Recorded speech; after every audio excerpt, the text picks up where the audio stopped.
Good evening, and welcome to this meeting of the Norfolk Board of Selectmen. It is Tuesday, June 4th at approximately 7 p.m. My name is Kevin Calcutt. I am joined by my fellow board members, Chris Weeder and Cece Van Tyne. We're also joined by our town administrator, Blythe Robinson, and our executive assistant, Nancy Langlois. As a reminder, this meeting is being audio and video recorded, consistent with the open meeting laws of the Commonwealth of Massachusetts. It will be rebroadcast to NCTV's government cable channel, as well as uploaded to NCTV's YouTube channel. With that, if you could all please join me with the Pledge of Allegiance.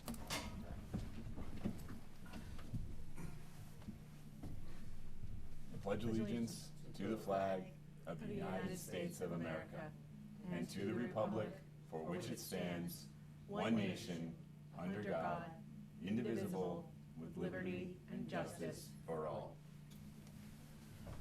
Thank you. Seeing as how we did not take away any titles from elected officials in town this time around, I think we can go ahead and move forward with our meeting, Blythe. Thank you. So tonight, for action items, we'd like the board to consider setting their meeting schedule for the rest of 2019, to consider making appointments to various town boards and committees, to authorize the chair to award a bid for DPW supplies to various bidders for the upcoming fiscal year, to consider sending letters of support to the for Massachusetts House Bill 2775, to consider approval of the Hockomock area triathlon race request that's being held on July 21st, to consider use of the town hill by the Cactus and Succulent Society for a sale on September 14th, to consider executing an amendment to the 2004 agreement regarding the Norfolk Wastewater Treatment Plant, and to consider approving and executing the fire union contract. For discussion, it's a general discussion about following up on last meeting's discussion about an economic development committee, also considering whether we should think about pursuing a master plan update, discussing the board's goals and work plan for the upcoming fiscal year. We're passing over the discussion with the owner from 194 Main Street. He's unable to attend tonight. We're going to discuss the process to fill the position of fire chief, and there are warrants to be approved and several sets of minutes to be approved. Very good, thank you so much. All right, starting from the top. Our first item tonight is to talk about setting our meeting schedule for the rest of 2019, or at least as far in the foreseeable future as we can do. One of the things that we pulled together was what our vacation schedules and availability looks like as we work through the next couple of months. Blythe, I see here that you outlined that you are unavailable for but 1 week of this stretch, correct? There's just 2 weeks in July that I may, depending on recent events, I may or may not be here for. Don't know. But, you know, more importantly, what's the board's schedule, and when would be convenient times in July and August to have a meeting? And then in the fall, do you want to return to first and third Tuesdays, as has been the history, or do you want to set some other type of schedule for regular meetings? Oh, my personal preference would be to keep the first and third Thursdays once we get back into September. I don't know the opinions of the rest of the board, but please feel free to jump in. Nope, I'm fine with that. Yep. Looking at more closely in the future, we have the 18th or the 25th identified for our next meeting. Is that correct? Mm-hmm. I'm available for both days, so I'll leave it up to Cece and Chris. I am as well. Oh, we're talking June 18th? Yes. Yes. Yep. I can do the 18th. I keep hitting July, which is why I keep getting confused. And then 25th? Those Also- are the two Yep, options. that's fine. Oh, we only need one? You only need fine. one, you got it. They're both fine. Ideally, I'd take the 25th over the 18th, just because I have a partners meeting, but the partners meeting's at 5, and I can do it by phone as I'm coming out, and then be here for 7, no problem. No need. 25th it is.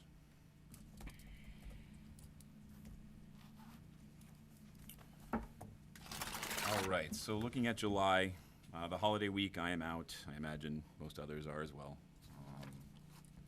Blythe, you said that it is the second and third week that you are out? I'm here, let me get to July. I'm here the the 2nd, 9th, and 30th, unless, again, recent events change that. 2nd, 9th, and 30th. I'm out the 2nd. That leaves us with the 9th and the 30th. Preference from your side, sir? I'm available. Both are fine. You want to take the 9th, and we'll see if we need to add a Sure. meeting? Yep, that sounds good.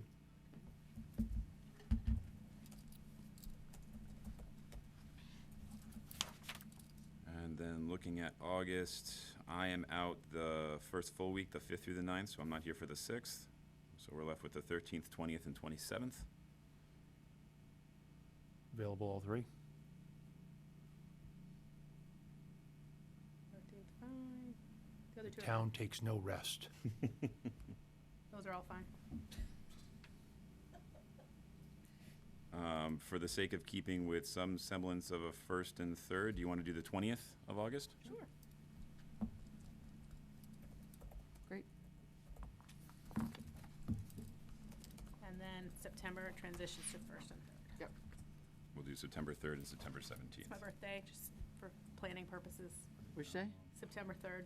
Just if you want to bookmark that in your calendars.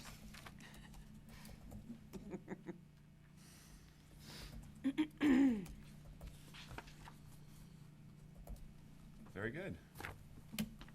Well, that was easy. Let's see if we can keep that going. Second item on our agenda tonight is to consider making some appointments to the various town boards and committees here in town. Blythe outlined a very detailed and color-coded list for us that, once Sure. again, in the limitations of electronics, You're going to want a whole book Just- one of these days. eventually gonna I'm, need I'm a getting book. there slowly but surely. I know. So as we go through this list, we've identified those who need to be reappointed at this time, is that correct? So the first list, which you should look at the peach/pink color, whichever, you identify with, is from the town clerk's overall listing, and those are, we just included a few of the ones that are the selectmen's. On the second group, which is on, portrait, is something that I can only credit Nancy and Marie with, of taking those appointments that are in pink and are coming up and telling you what the status is of them. The ones that are in green are pretty typical ones you would appoint every year, or people have already told us they want to be reappointed. And our plan is to, if you're comfortable with the ones that are green, some of them or all of them, you can take care of those tonight. And then we've also embarked on a process where if we have people who could be reappointed, we're reaching out to the chair of those boards to say, hey, does Mr. or Mrs. such and such want to be reappointed? And if so, we'll let you know that. And we'll also, as we get information on people who are new and would like to serve on a board, we'll provide you with that as well. So this could take, a couple of meetings to get through them all, and hopefully we'll end up with no vacancies. But some of these boards, like Energy Committee, has several vacancies. And we haven't received any applications or expressions of interest from the website posting that we've put up so far. Nancy, I believe we had one person who sent in an application to participate in some board and eventually landed on Energy Commission. Did that ever pan out? I think that's in the works still. Okay. I think, yeah, because someone came up to me at Community Day Andy. and said, Probably Andy. no, it wasn't Andy, Okay. and said, I think I'm going to be on the Energy Committee. I would imagine that's the same I person. think, so I was like, great, and Yep. then promptly forgot about it until just this very second, so I suspect. We'll hunt that one down. There's an email that went out from Andy, and there's a gentleman who was going to, who had applied for both, Okay. and I think he was recommended. Both that and assessors, right? Yes, Yes. He was an assessor. Okay. right. So that email is in your packet here after the color-coded stuff. So we'll keep bringing you information. If you know of people, send them our way so we can get information from them and share it with you. But that's how we've approached it so far, and we're just all finding our way in terms of how we're going to attack this list. Well, from my perspective, I would recommend that if there are people who are interested in being reappointed, and we have those names in front of us now, that we get those out of the way while we can, and then as more people come up on this list, we can readdress it in consequent meetings. Yeah. Is that Are the agreeable? green highlights people who have said that they want to be reappointed? Yes. Yes. I know you said that those were the easiest, but I wasn't sure if Yep. that's why they were the easiest. Yep. I mean, we assume that the Veterans Agent wants to be Oh, I saw the reappointed. key was hidden back here. I should have read that first. But, and the parking clerk, but we just, like I said, we took care of a couple of them first, and we're gonna keep, our goal is to work on this over the next 2 weeks and bring back a much longer list to you, at the next meeting.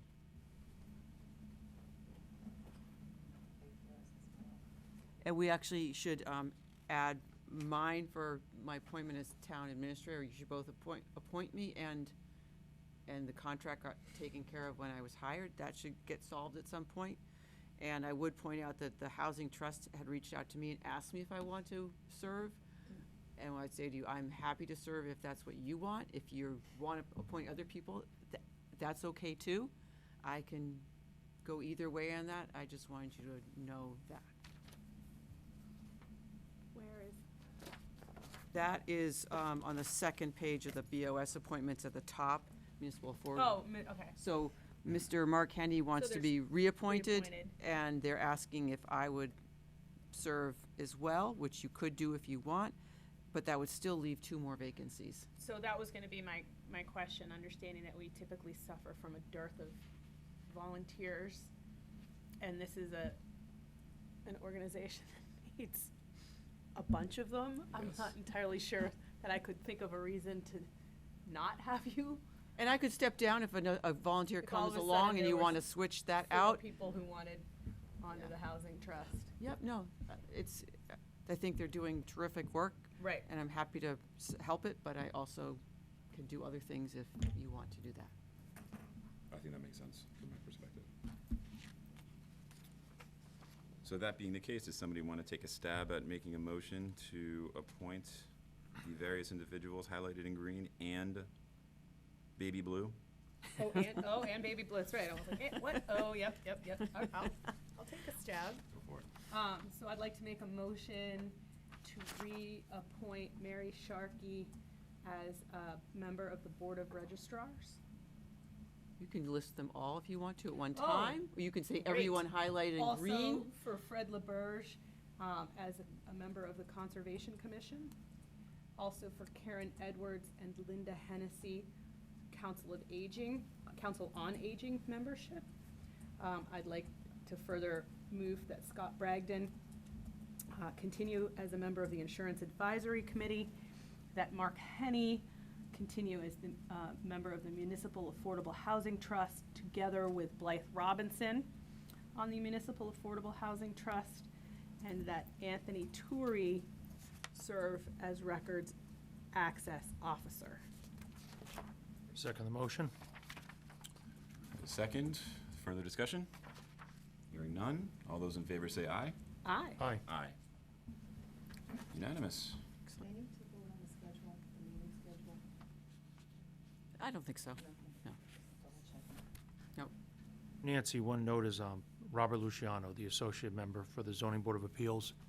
He is moving out of town. He has sold his home, so Bob has served on the zoning board for, I think, 12 to 15 years, so it's going to be a loss, but he is actually moving out of town. Okay. Rich, does the planning board have an associate member? I thought I remember seeing that somebody was either interested or had already, We have a candidate which we will interview at our next meeting. gotcha, okay. Very good.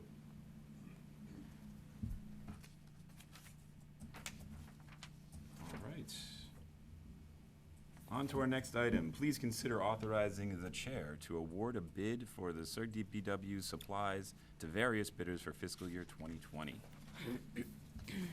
Quick background, Blythe? A quick background, this group bids out all sorts of materials that DPWs for the 23 towns need at some point during each year.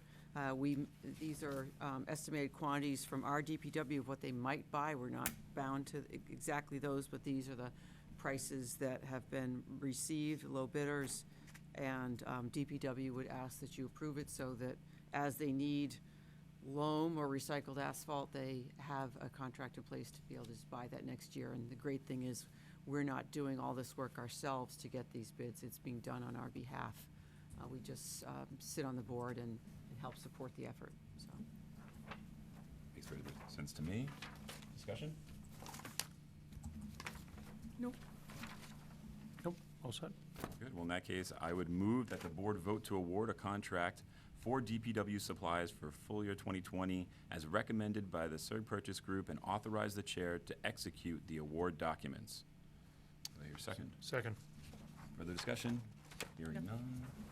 All those in favor say aye. Aye. Aye. Passes unanimously. Next item, please consider sending letters of support for Mass House Bill 2775. Can I chime in Sure. on this one before we get to the meat of Mass House Bill 2775? It's my understanding, and I don't know procedurally, you may tell me that we then have to table the whole thing. But it's my understanding, or it's my belief, I guess I should say, that boards of selectmen shouldn't be weighing in or on things that are at the state or the federal level. I think it opens the door. I don't know that it necessarily helps. I think people can, as citizens, lobby their representatives and their state senators. But I think it opens the door to multiple problems with the boards of selectmen. I think you could end up with packed houses of people asking us to weigh in on all sorts of stuff on either side of the ledger. That could result in hours of testimony for us to weigh in on matters at the state level. I'll certainly say that my husband is actually a co-signer on this. This has nothing to do with this particular bill. It's just the first time this issue has come up. But so I would want to have a consensus, and I know how I would come down on it, but I would want to have a consensus as to whether or not this Board of Selectmen would entertain these kinds of measures where we then decide whether or not we're going to weigh in on state and federal matters, like plastic water bills or immigration, right?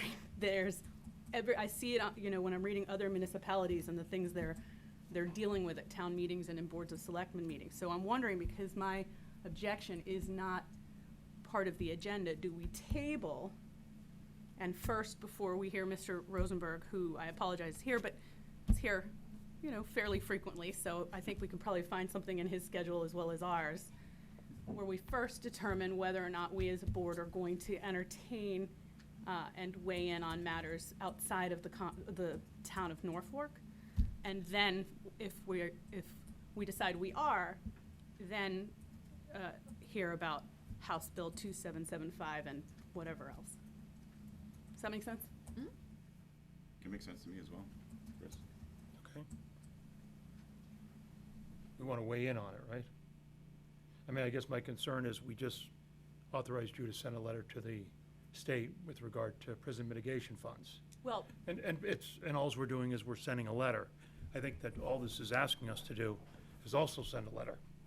So I guess I'm questioning if we're not going to do So- it for prison mitigation, where do we draw the line? so here's where we draw the line, in my opinion. The town of Norfolk. Town of Norfolk ordinarily gets $250,000 prison mitigation money. We just lost that. So we're writing a letter telling them, hey, we think we should get our prison mitigation money.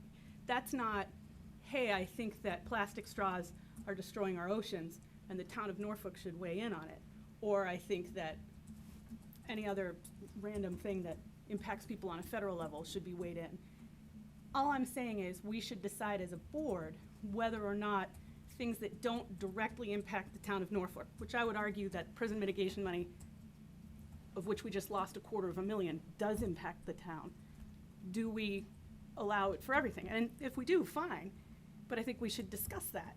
And since it's not on the agenda, I don't think we can. Well, I think it's related to what's on Oh, the okay, agenda. then I'm fine discussing it now. I just didn't want to, come in sort of hot and say, I don't right? I think that would be where I guess all I'm saying is, where would I draw the line? I would draw it on, does it directly, not indirectly. I understand that climate indirectly impacts us. Right. And that there are things that we do with respect to solar and trying to, aid global climate on a local level and also global economics on a local level. But there's usually a line that you can sort of draw out to each of the things. And this may also, right, it may be that this circumnavigates that.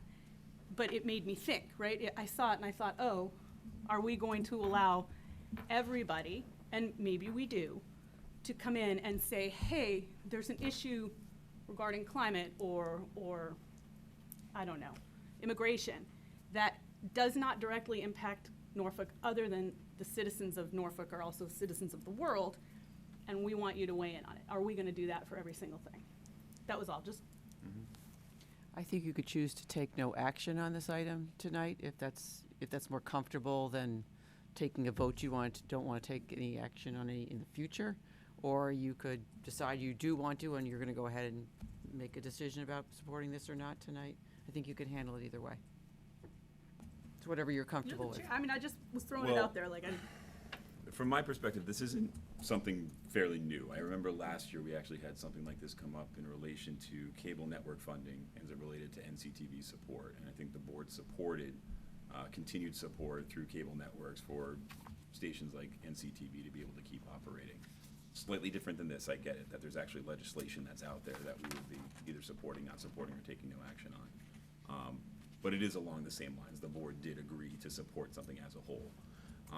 I think that at the core of what you're saying is that we don't want to open ourselves up to continuing to have to get request after request after request for the board to support or not support something that comes up outside of the town's direct impact. That's correct. And I completely understand that. And it makes perfect sense, too. But I think one of the ways that we may be able to not have it be directly impacted by the board as an entity is that we could have it operate more on an individual level. If an individual would like to support something, not as a member of the board, but as an individual, they'd be able to do whatever they wanted to do. Perhaps that's the way that we go about this in the future, is we have the individuals make a decision if they want to support something, and they can be the ones to handle that outside of their positions or their associations to the board in town, and not have it act as an entity as a whole, and thereby removing it from the field of what we do in our operations as a board. But I think we can already do that, We can. right? Yep. So would we be saying, we could say, CC Vantine, as a member of the Board of Selectmen, Acting as an individual, not a acting as an representative individual of is the not, board. right. You got it. I got it. That makes sense. Yep. And maybe, speaking to the audience now, which I know is another thing we need to clean up how we handle, but for today, we haven't cleaned it up. So maybe this does directly dovetail and impact the town. But it just, I saw it and I read, the email exchange, and I thought, we're already at capacity in terms of meeting length. And if we start getting called upon to weigh in, that may be problematic. No, completely understandable and a great call out, looking down the road and forward-thinking impact. David, did you want to add something? Yeah, so I could talk about the bill if you wanted to hear about that, but just talking about the issue that Cece raised, I have 3 comments. One is that it is very common for the MMA to submit comments to the legislature in support of or in opposition to bills. And this request to consider letters was, in fact, one letter to the MMA asking them to take a position rather than directly to the legislature, and then also another letter to the legislature. Another comment with respect to timeliness of this. I believe that the hearing on this bill will be on January 10th. I'm sorry, June 10th. That is next Monday, and a comment from the board would be much more appropriate, delivered at the hearing rather than delivered, sometime after the hearing. And lastly, with respect to how this bill affects Norfolk, this is a bill that was originally filed because of a problem that we encountered in Norfolk with a web-based forum to discuss warrant articles for the town meeting. CC was at the time town moderator, and I assume remembers all that. And one of the difficulties that we had was that members of town boards and committees were reluctant to comment in the forum because of fear that that would be a violation of the open meeting law, because it could be construed as a deliberation by a quorum of a board or by a quorum of a public body in a venue other than an announced meeting, and because the people like school board members or board of selectmen or recreation commission members who knew most about the bills, most about the warrant article under discussion, were constrained to not comment, then the public at large didn't find much value to it because they could ask questions and there was nobody to answer them. So in particular, this bill was originally filed to solve a problem that we were having in Norfolk, and that continues to be an issue. I have a page describing problems with open meeting law that would be overcome by this bill. The bill is certainly written in a way that doesn't address any particular town. It tries to be a generic solution for the state, but it is in fact a generic solution that was devised because of problems we were having in Norfolk. Thank you. So I think David makes a nice point, which sort of dovetails with what Chris was saying, like, does it meet, is there, and sort of what you had said, is there a bright line? Is it something that you can directly link to Norfolk? Like in this instance, we have a municipality, we have elected officials who are impacted by the open meeting law. I think that would be something that would impact, you could argue, I don't know that I would agree, but you could certainly make a cogent argument that it impacts the town. I think it does, but I don't know. And so, right, I think that maybe that's one of the steps going forward, if people want to come in, that there has to be some sort of a concrete, like, enabling elected officials. And I think, David, if I recall, we kept saying, there's only one of you. It's not going to be an open meeting.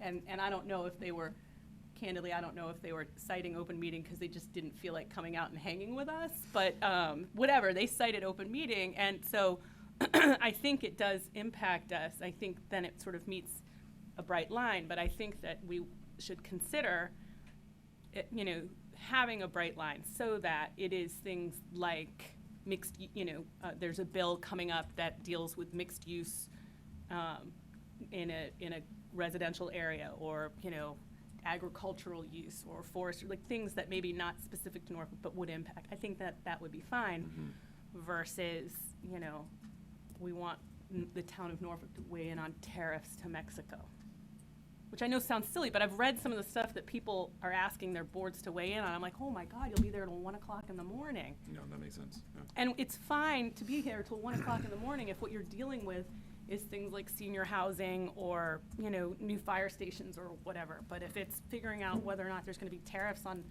tires from Mexico, I don't think they care what we have to say. Does that make sense? It Everybody does to the me. room at large? It absolutely makes sense to me. Chris, did you have any other thoughts on? Oh, makes on a sense. higher I think it level? just has to pass a litmus test. Does it affect Norfolk directly? And if it does, then we should allow it to come before the board. If it doesn't, then we pass on it. Right, I think that's well said, like a litmus test. I like that. I like that language. Litmus test. So just adding to what you said about the caution of people citing the open meeting law, it turns out that town councils are very conservative. And even though the Division of Open Government might have considered it not a violation of the open meeting law, town council in Norfolk and other towns was saying, if one person writes things in this forum and then the other members of the committee read it, that can be construed as a deliberation. Well, and So- you make a great point there, and I know we've kind of gone a little far afield, but it's organic, and we'll get back to it.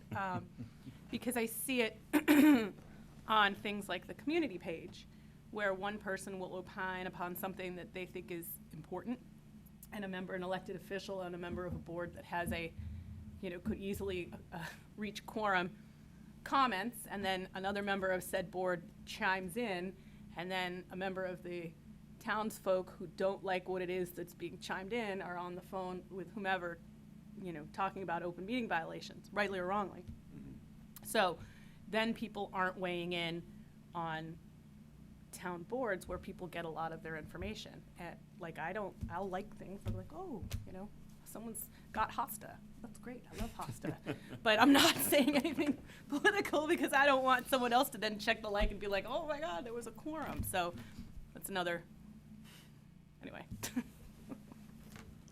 So I think the overlying issue here that I think we've landed on agreeable position is that for us to consider supporting or voicing our support for individual pieces of legislation that occur above the town of Norfolk, we want to see a direct tie to an impact to Norfolk.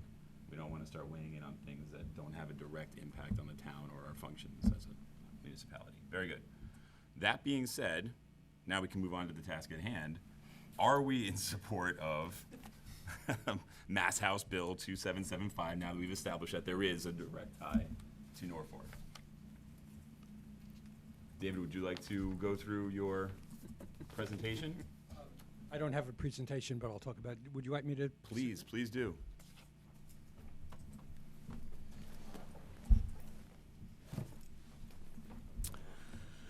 So the open meeting law is clearly very well intentioned, in my opinion. The idea is public business should be conducted in the public view.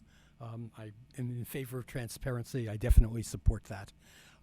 The open meeting law precludes a quorum of a public body from having what would be private discussions by email, by conference call, by meeting at somebody's house, meeting at a bar. And one of the interpretations that's being made, and I think this is an interpretation supported by the Division of Open Government, means that they can't have discussions on the internet. And I presume the fear is that that would be a secret discussion, that the public wouldn't have access to it, and therefore it would be a violation. This amendment defines something new called a public internet discussion. A public internet discussion differs from a meeting in that no votes or no formal actions of any sort may be taken. It's only for discussion. There is no quorum requirement, but it is like a meeting in that a notice has to be posted with the same posting requirements for a meeting. That is the same lead time, the same posting location. Instead of specifying a date and time and location, it has to give instructions for free internet access to be able to monitor the public internet discussion as thoroughly as the members of the public body themselves. Everything needs to be date and time stamped and attributed to the person who made the statement. A transcript needs to be kept. A transcript needs to be freely accessible via the internet, and the notice has to include instructions for the free access to that.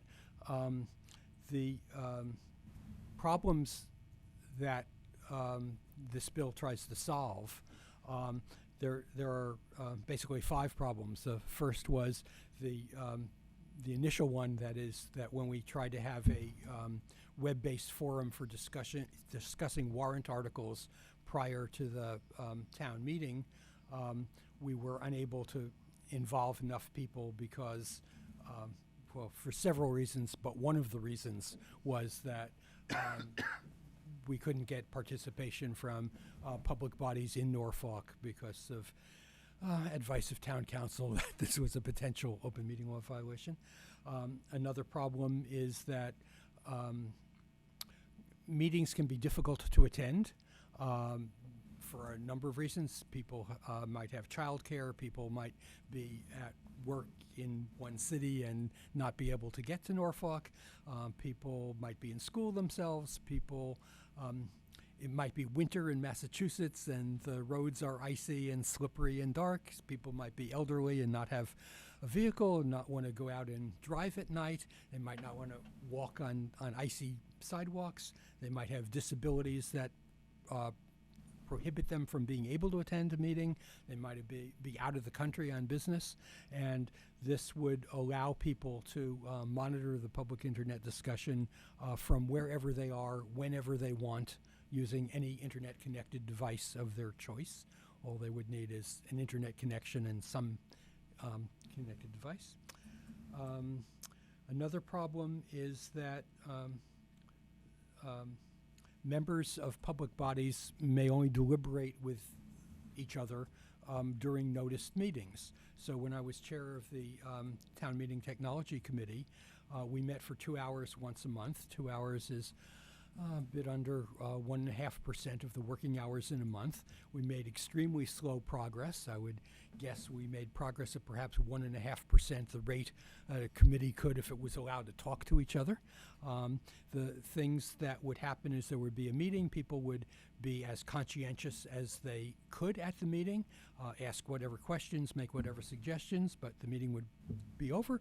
They'd go home. The next day they might have follow-on questions. They might have counter proposals to make. They might want to suggest different alternatives. And under the current rules, they can't talk to each other about that until the next posted meeting, which means remembering this for a month and then trying to fit it into the narrow 2-hour slot that's going to happen the next month.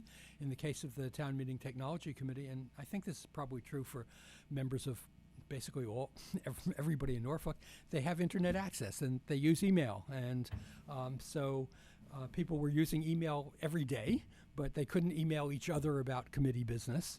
And the reason, of course, is that the fear that that would be a secret discussion that that only the committee members were seeing, and this bill would allow the committee members to communicate with each other in a way that was completely open and transparent to the public. So it increases the efficiency of the public body. It's also the case that there's a certain dropping off of membership on public bodies because people join committees like the school committee or the recreation commission because they care about what that public body is doing, not because they enjoy fighting with bureaucracy. And to the extent that they are confronted with bureaucratic hurdles, it makes them less interested in doing or less able to do the work of the committee and therefore less willing to be a member. And then the last problem is interesting. It's one way in which the open meeting law makes things less open. If you consider a public body that was preparing something for a deadline, either a presentation they had to make at a town meeting, something that had to be done before the end of the fiscal year, some contract that had to be awarded, and they've done the work and they think they're finished with it, and then there's some last-minute development that was unanticipated. They have some choices. They could take another day off from work. They could violate a promise made to children and a spouse that I'm done with this, we're finished. They could show up and say, you know, this is June 30th, it was due, sorry, we don't have it. They could pretend they didn't hear the new information, that, you know, they had blinders on, they were just going with what they were told before. But there's reason to suspect that in many cases what they do is they violate the open meeting law and have deliberations by email. Not because they're trying to hide anything, but because they're trying to do their jobs well, not risk marriages, not risk day jobs, and you know, fulfill the assignment that they were given. But with the open meeting law, if they then published the email that they exchanged in a deliberation, that would be publishing a violation of the open meeting law, and therefore there's a strong incentive in that situation to, having violated the open meeting law in that way, keep it secret. So if this amendment if the open meeting law were amended in this way, people could post a notice that they were having a public internet discussion, do it expeditiously, and they would be encouraged then, or actually not only encouraged, mandated by this to make it available to the public. So those are basically the reasons that this got started and why I think it's necessary and why I think it helps Norfolk. Where am I? The Attorney General publishes a guide to the open meeting law, and it starts with an overview of the purpose of the law. And that opening paragraph says, the open meeting law seeks to balance the public's interest in witnessing the deliberations of public officials with the with the government's need to manage its operations efficiently. So normally those goals are in tension. That is, things that increase efficiency reduce transparency, and things that increase transparency slow the process down. This is, I think, a unique amendment in that it changes the open meeting law in a way that simultaneously increases transparency and increases efficiency. What else? David, can I ask you a quick question? Sure. As I believe we're all fairly well accustomed to the roadblocks that the open meeting law presents in terms of efficiency and effectiveness as it stands today.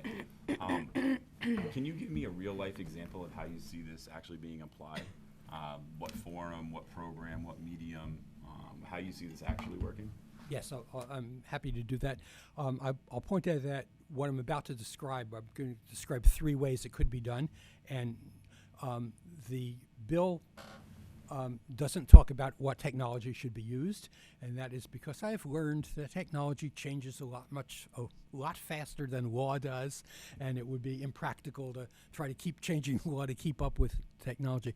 At any rate, so the 3 possible ways that I envision are, one, a structured forum like we were using with the for the discussion of the warrant articles, and in that case the structure was a warrant article, and then subsidiary to that, subordinate to that, the advisory board's comments on it, and then subordinate to that, people could ask questions, ask about historical precedent, ask about practices in other jurisdictions. People could make arguments in support or in opposition, or reporting the results of research that they had done.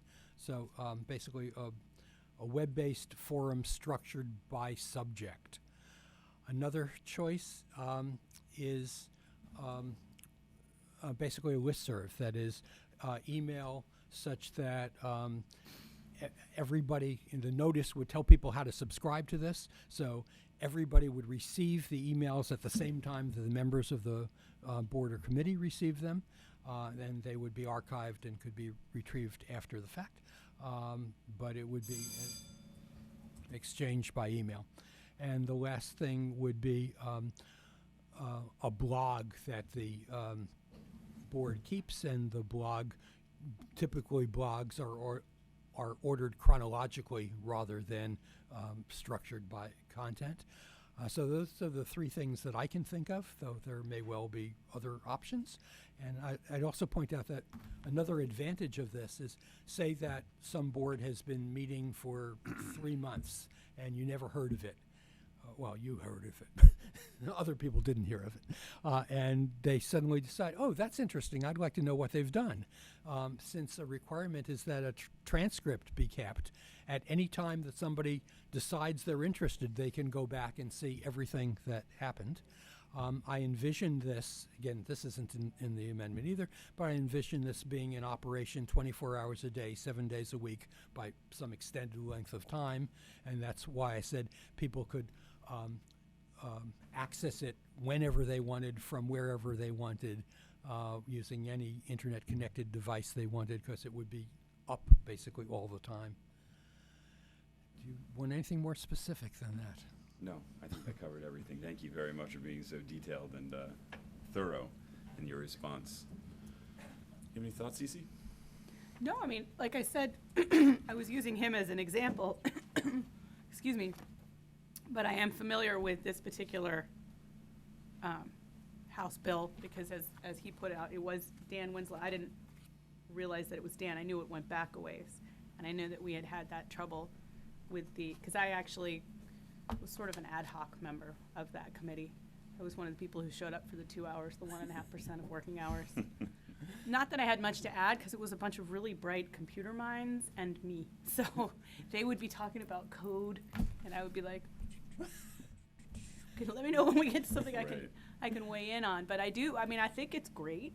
It's something that I support. I think that if there's more ways to communicate with each other that are transparent, rather than using, sort of saying, hey, next time we're here, can we talk about this? It's not a timely or an efficient way to handle things, but you want to be transparent. I kind of like the idea of exploring. I know what I'm going to say, and I know that the twinkle is going to come back into David's eye. I like the idea of exploring all of the different medium that could satisfy this. Like thinking about like the town of the community page, but not specifically the community page. As long as things are posted, then you could sort of, a listserv is one thing, but just, quick and dirty thoughts back and forth. It's sort of like this, but in real time typing, I think would probably, as long as the issue that was going to be typed about was posted in advance, I think that would satisfy it. Video conferencing would probably satisfy, like if everyone was Skyping, and that could go on that page. I mean, there's like, it's limitless ways that you could draw the community in through, but David's right, like you can't pick a particular one, because then we'd all be looking at our pager or or talking on our flip phone and sending faxes. But I mean, I'm obviously for it, and I think that it's going to, the twinkle in David's eye is going to be from the standpoint that it's going to, if it's passed, it's going to open up opportunities for people to explore exactly what we as a town should be doing, could be doing, right? You don't have to do it. You could stay the old, there's no mandate. Right, it's an option, But there is no what mandate. you could be doing about making stuff like the budget, right? We had talked a little while ago about wouldn't it be great to be able to put the budget on in real time as it's being, discussed and voted, and all that stuff could be on there, and it's kind of exciting. Yeah, absolutely. I know, I told you that I was talking more globally, but I actually like this bill. Chris? Yeah, my only concern is, and I think it will actually get, as we just stated, it's not mandatory. Right. Is the legal ramifications. People got to realize a lot of people can hide behind a computer and become very powerful. Or This mean. becomes part of the public record. That's right. And I think that's the most difficult part of this, is that a lot of people say things, don't understand what they're saying, and yet it could have ramifications, whether they're on a board or not on a board, or to a town. And I think that's going to be the part that's going to have to be vetted out. That's an interesting point. That's a great point. It is part of the public record. Yep. And I think we've all seen how that works sometimes. Oh, yes. So that would be my concern. So, two comments. One is that the wording of the bill explicitly says that people speaking are speaking on behalf of themselves individually. They're not speaking on behalf of any board that they're a member of. And secondly, I had this a minute ago. Oh, you're right. There's a requirement that that everything be attributed to the person who made the statement, and that implies that there needs to be an authentication procedure so that I know that somebody who claims to be Chris Wider is really Chris Wider, and not, Joe, somebody pretending to be Probably Chris. would be Chris Weeder and not Chris so- Wider, okay, right? well, It's his, could well be. it's his cousin, Chris Weeder. Right. But I think the other problem is if I'm on this forum Right. and I say I really don't want a 40B at 64 Cleveland Street, that'd be horrible. Even though I'm speaking for Christopher Weeder, I'm also a member of the zoning board. So it could be interpreted that, again, he doesn't like 40Bs. So I think even though you're speaking as an individual, sometimes people in speaking as individuals don't realize, again, that it does have Yeah, ramifications. that's true, and certainly the same thing would apply if you said that at a ZBA meeting. Exactly. Exactly. Well, I think too, I think that there's plenty of folks, again, reading the community page who, it's authenticated, you're not supposed, there's one or two who have faux names, but everybody knows who they are, and I suppose that's how they work around it. But most people on that page have their actual name, everyone knows where they are. And it still doesn't prevent people, and that's why the moderators are there, right, to dive in when people are getting mean and piling on and being unkind, but people are emboldened behind the keyboard, even if it's their name and whatever, I think. Right. People, but, I mean, that kind of is what it is, right? Hopefully, hopefully they learn, they don't do it. I mean, people swear and have outbursts in here, right? I gather that happened earlier this evening, so. Yes, right. People will carry on no matter where they are. Well, I will say from my perspective, it's no secret that there's a certain generation that loves them some social media, and they do enjoy having their conversation in almost every conversation in that medium. Having just gone through a pretty lengthy project to get the town's presence in social media to be a little bit stronger and a little bit more forward-thinking, we did have to work through a number of parameters and roadblocks and everything that you can think of as it relates to open meeting law. We went through a bunch of different planning discussions and sessions to identify how public record would be kept, and eventually we landed on using a third-party vendor to do that for us. So my big question as we go through this was, how do we maintain this? How does the town continue to structure this and be able to manage it in a way that still falls within the law? And I understand that by doing this, we at least alleviate some aspects of open meeting law, but the town still does need to compile the public record, as Chris had said. We still have to moderate and ensure that the conversation is appropriate. We still have to make sure that everything that's being answered is being done so in a way that's reflective of the town, right? I mean, all these things need to be taken into consideration. Statements made are reflective of the person making the statement, not necessarily the town, but. Well, the point of the forum is that somebody would be able to get an answer for a position that the town has taken, correct? No. I mean, it's a public discussion, and members of public bodies are participating in the discussion, but they're participating as individuals, not as representatives of any public body. Well, in my view, one of the benefits of doing something like this would, somebody could get some explanation as to why the town took a position in a certain instance. I guess that's how I envisioned it. Now, I support it. I absolutely do support it. I just feel like there's going to be a lot of discussion surrounding how it's actually going to be implemented in an effective manner. Right. I look forward to that. And those discussions would be happening here and would be happening in any other town or every other town that elects to exercise this option. It'd be interesting to see what's done in different places. Well, I think that's right. I think you raise a great point. I think that, but I suspect, this is what I was alluding to before, I think every town's gonna need to rely on volunteerism and the value of the citizenry and what they can bring to the table, and if it, and it's gonna be an experiment, right? There's no mandate. The legislation, as you know, is just to allow for it, and if we start it and we can't find people, like everybody's saying, hey, Blythe, would you like to be on the we realize that maybe it's not for us, there isn't a need for it, but right, but I think that's a great point. We're gonna need to be mindful of if it passes and we decide to do it, what does that look like? That was the other I smell a breakout committee with Mr. Rosenberg on it. I'm currently a member of the Board of Registrars, and I can't be on any other appointed or Well, elected committee. perhaps So I could- perhaps somebody else has got the same level of expertise and interest that will. Or perhaps this would be such a strong inducement that I'd resign from the Board of Registrars. It is a passion of yours. I know that. All right, well, thank you, David, for outlining everything for us. We really do appreciate it. We appreciate your information, the communication, everything. Thank you so much. Thank you. I apologize for getting this on your agenda at the last minute. The motivation was just that I found out on Wednesday of last week that the probable hearing will be Monday, and I appreciate the accommodation. I'd also like to request that if the board does decide to send these letters, that I be explicitly CC'd on them so that if there's any response, the person receiving and responding to it would perhaps also copy me on their response. I don't see any problem with that, Blythe. No? Not at all. Very good. Thank you. Thank you.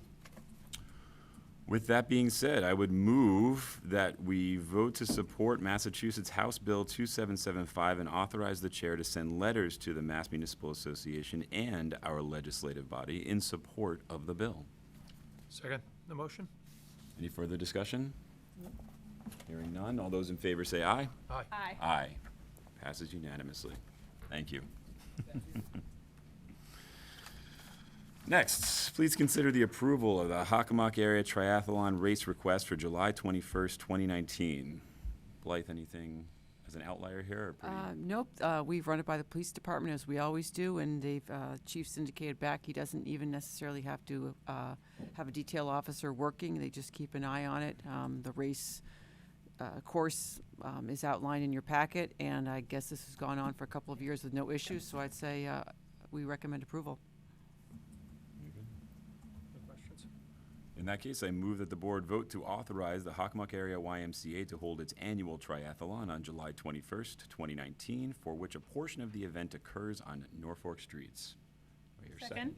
So I hear a second. Further discussion? No. Hearing none. All those in favor say aye. Aye. Aye. Passes unanimously. Thank you.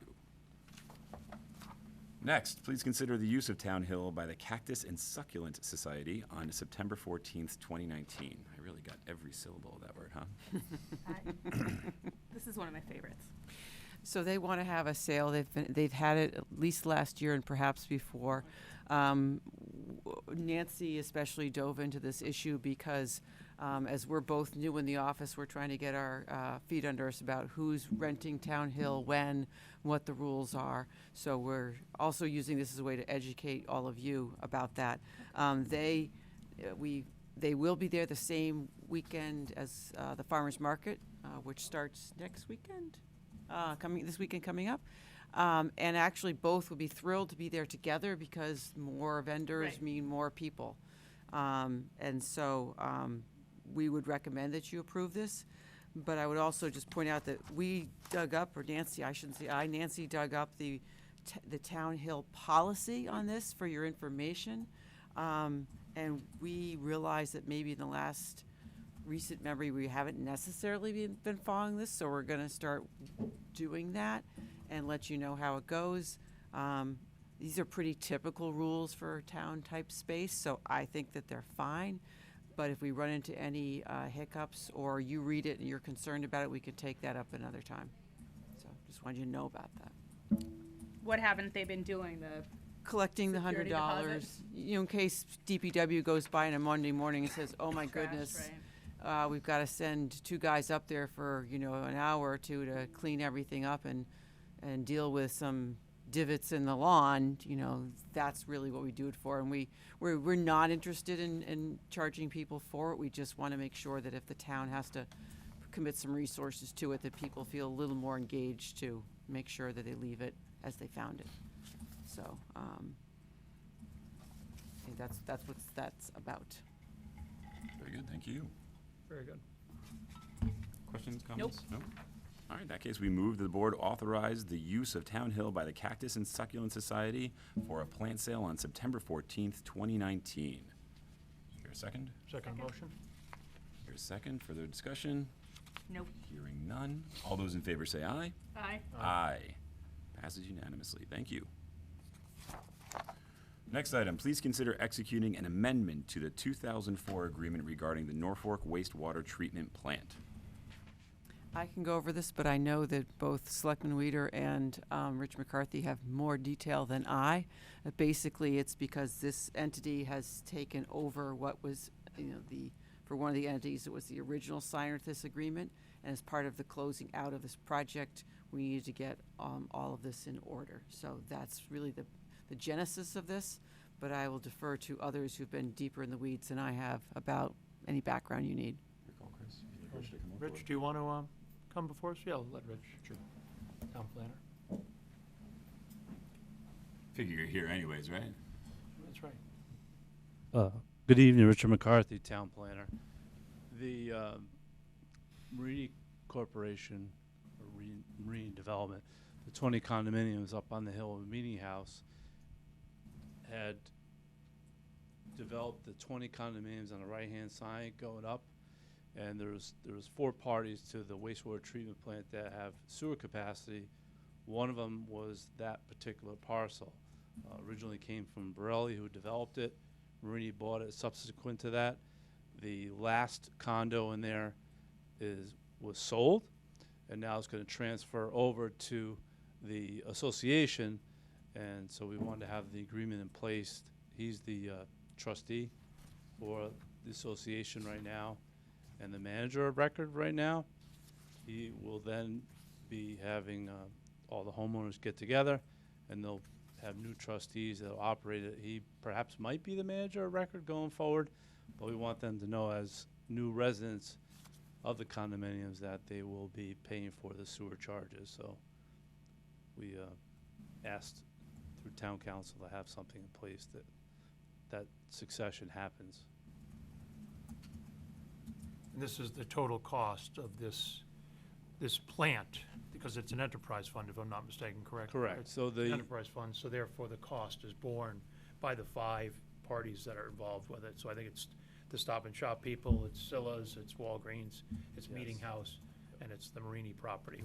And it's basically a pie that's been divided. 4 pieces to the pie, Right, and this is 1/4 of it. You're Right. correct. So Right. the condominiums on the left-hand side going up, Norfolk Commons, I think, give me a little liberty on all the names, but the commercial property is one piece. Borelli still retains a portion of it where the cell tower is, and then this is the other piece of it. And you're right, it's the plant's owned by the town, operated by the town, and is an enterprise, and each have a 1/4 proportional share of the total cost for operation and maintenance of the wastewater treatment plant. And theirs is for 20 units. that's it. Good. Very good. Stacey, any questions? No, seems pretty straightforward. Yep. Thank you, Rich. With that, it would move that the board approve the amendment to the 2004 agreement affecting the Norfolk Wastewater Treatment Plant. Second. There a second? Any further discussion? No, not for me. None.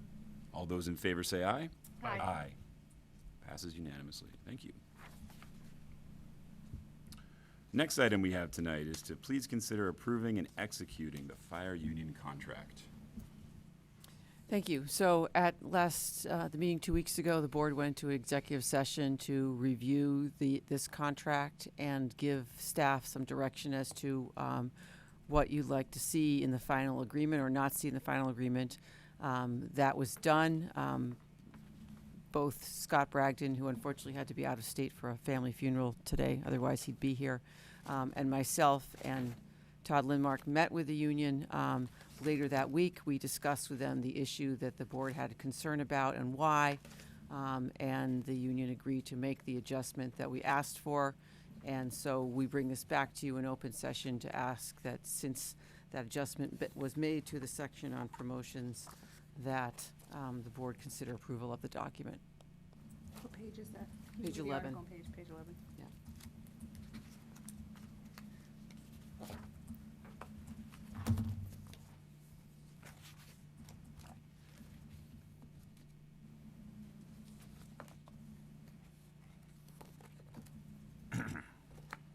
There's a sentence at the end of the No, paragraph. I remember, yep. Yep.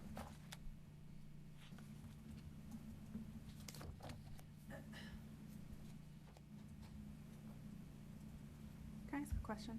Sure. It says in year 3, 10%. Is that over and above what they earned in years 2 and 1? No, it's simply the amount that they get goes up. Instead Okay. of 3, it's 6. Yeah, And then 10. it's not 3 and then the 6 on top. It's Correct. 10. In order to try to address the affordability factor for the town and something that's new that we're putting in place, we typically try to bring that in over time so that the town can, absorb the cost increase that we'll have. So in this case, we negotiate a lower amount in the beginning year, and if that same person or persons is, in those roles later, their increase, the amount that they'd be paid more would be higher. Whoever holds them in that 3rd year of the contract. Was Scott able, or did you talk to them about the concern we had with regard to retaining him after training? Was there any discussion about that, or was that outside of this? Remember we talked. It's briefly- outside of it. I have found that generally those are where we've tried to put them in place. I've tried to put them in place in other towns. Town council, labor council generally considers them fairly difficult to actually follow through with. That if someone decides to leave a job, the clawback to be able to get back what you spent to get them to that point can be difficult. It's not to say we couldn't try again and maybe the law has changed on that point, but it's not easily done. Something to work on for the future. Yes, I think so. I agree. Any other questions or comments? Nope. Very good. With that being said, I would move that the board vote to approve a 3-year contract with the International Association of Firefighters, Local 4134, for the period July 1, 2019 to June 30th, 2022, as presented. Second the motion? Here is second. Further discussion? Hearing none. All those in favor say aye. Aye. Here are all unanimous. Thank you. And thank you, Blythe, Scott, members of the fire department, negotiating committee. Thank you, everybody, for getting us over this hurdle. We do appreciate it.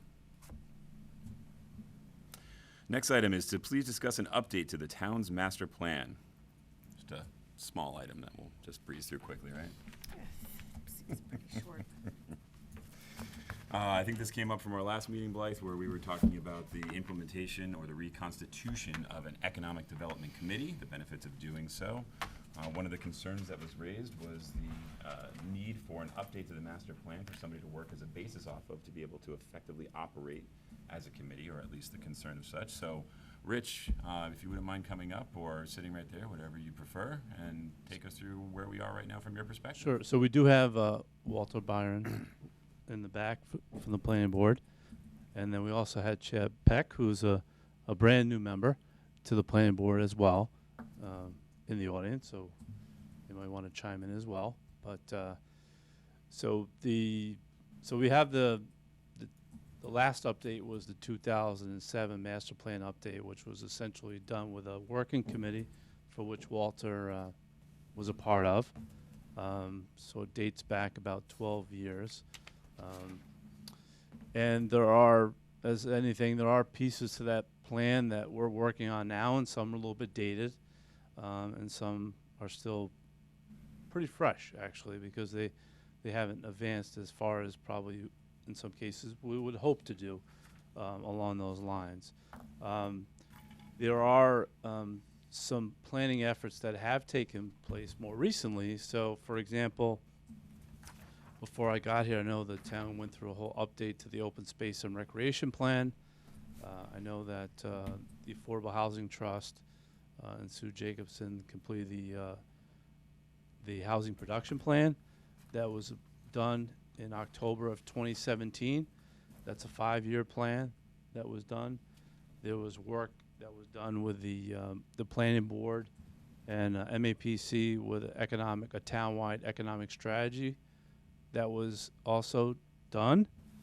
There was, I'm trying to think. We did actually recently complete the Complete Streets program, which then developed a prioritization plan for the town around transportation-related matters. So there are some plans and different pieces that kind of overlap each other, but not necessarily weaving it all together. And there are some pieces about all those different plans that there are some deeper dive discussions that would benefit the town to get into a little bit further on the direction of the town. I think would benefit from doing that.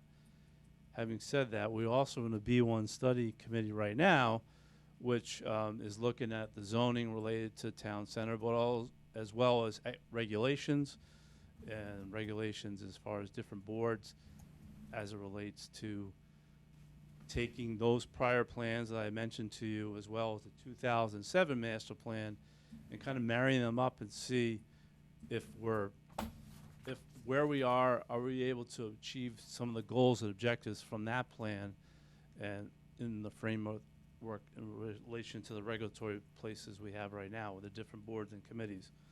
So in the B1 work, there has a subcommittee that had, we discussed with MAPC the whole notion here. We're diving into a study, more of a discrete study in one particular area. As a chicken egg discussion, do we have that larger discussion relative to a master plan before we dive into this? And by way of credit, I want to say the grant was through Mass Housing with the help of Representative Dooley and getting our housing choice done. It all kind of worked together to get that grant in place to be able to do this work. So the discussion was that what was being discussed within the B1 study would be really an offshoot, really theoretically, of a master plan process. So there wasn't necessarily any harm per se to continue on with that work at this time, and then it could catch up to a master plan. It could be near term, or it might be farther out, because there are a bunch of things that in that planning exercise that we're doing right now that come out of the 2007 master plan. So they're not, granted, it might be a little bit dated, but they're still relevant to discuss. So, you know, I know that there are other issues that have cropped up, and we have little pieces that we're putting together, but kind of weaving things all together and have some high-level discussion. Cross silos, if you will, would be definitely beneficial to the town, is because, as you know, when we talk about these matters, it's just not isolated to one area. You know, there's an outcome, a negative and a positive, and some of the choices being made and outcomes. So, kind of vetting that out would be helpful to do that. So, now, there is a cost associated with that. It depends how you approach it. You know, the last effort was through the committee, and it was done on a lower cost spectrum with volunteer time and help, which is towns do go down that road, and that's one way to do it. There's other ways to piece it together. You know, so there's different ways how you can execute it. So I'm just really here to, you know, kind of listen and take in questions and get the board's feedback on the topic as a whole. Kind of a higher level discussion for this point, but. Oh, thank you, Rich. I appreciate that. Yep. Any questions? So what I think I was hearing was that we're currently operating to some degree or varying degrees on an old plan, would benefit from a new plan, don't have a new plan, would like one, and varying costs of said plan. Correct. And I would suggest that, you know, if you wanted to go down the pathway of doing an update, that we spend a little time in the development of that work scope, because, and quite honestly, you know, there's a lot of effort from volunteer time and pay time, and really want to try to maximize your effort in the right areas, because you can, having done these over time, they can get off track. Right. And so as much as you can kind of think ahead where you want to go and say, hey, this is where we want to go, that's, you know, be helpful. Chris? Not to put Walter on the spot, Walter, I know you've been on the zoning bylaw study committee, meaning planning board, 2007 master plan.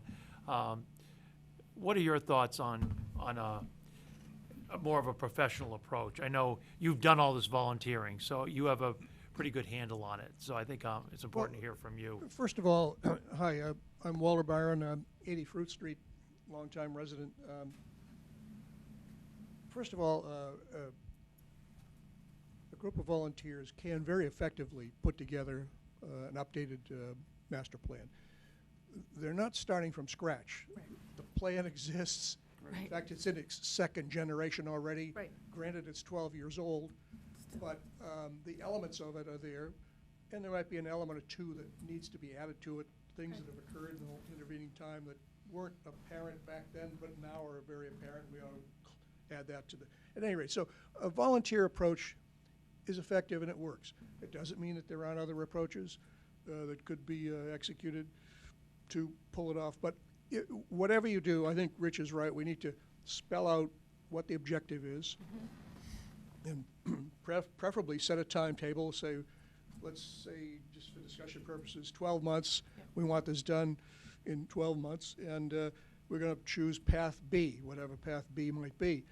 Could be volunteers, could be professionals, whatever. Starting from scratch way back in 1992 was really rough. I was not on that committee, but I talked to people who were, and it was tough.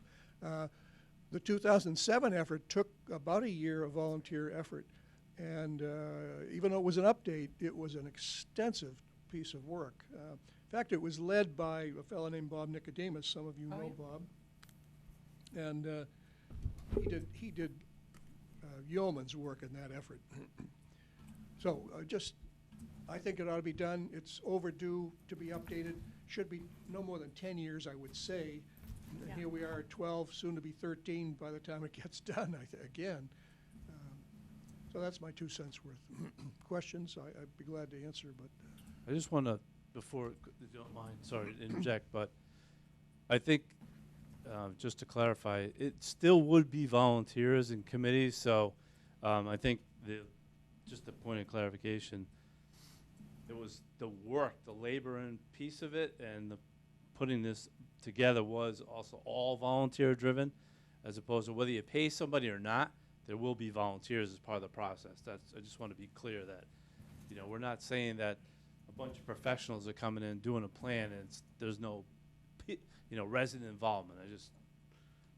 I think everybody understands that. But I just want to be clear about that. To the Right. public. Right. What I'm hearing is what I like to hear, because we're not like, our cup doesn't really runneth over with a whole lot of spare money for things. That's why we need a plan. I like to hear, and I think that I know you're right, that we have the expertise in town to do a really solid plan with volunteers. I just now defer to the rest of the group on what are next steps to get it rolling if everybody else agrees that we need it. Yeah, the hardest thing may be finding the volunteers to get. Well, yeah, everything that's done. gonna be Right. one of them. It may be a lot of pooling of resources for whose doors do we show up at. Walter, one of Knocking. the things I would ask, as we're talking about the pieces that contribute to this plan that we already have in place and have been working on over the course of the last decade, Rich had mentioned the economic strategy plan, open space and recreation, affordable housing, complete streets, housing choice. All of these contribute, I think, to that master plan in some way, shape, or form. Were any of these kind of components, obviously not the grant programs, but other pieces available to you as you began this process in 2007? Yeah, as I recall, we looked at the original one from 92 and then added some things that weren't available back in 92. So the same process is going to occur here. Gotcha. So several of those things that you mentioned were not available to us in 92 when we tackled it. So yeah, sure, you'll be taking those and adding them on to what exists, and you may be even dropping a section or two that don't apply anymore. Another added benefit of Walter being here tonight is Walter was also a member of the Economic Development Committee when it did disband. Yeah, for my sins, I guess. So Walter, from your perspective and experience in that capacity, how much did the master plan contribute to the direction and the focus of that board's goals?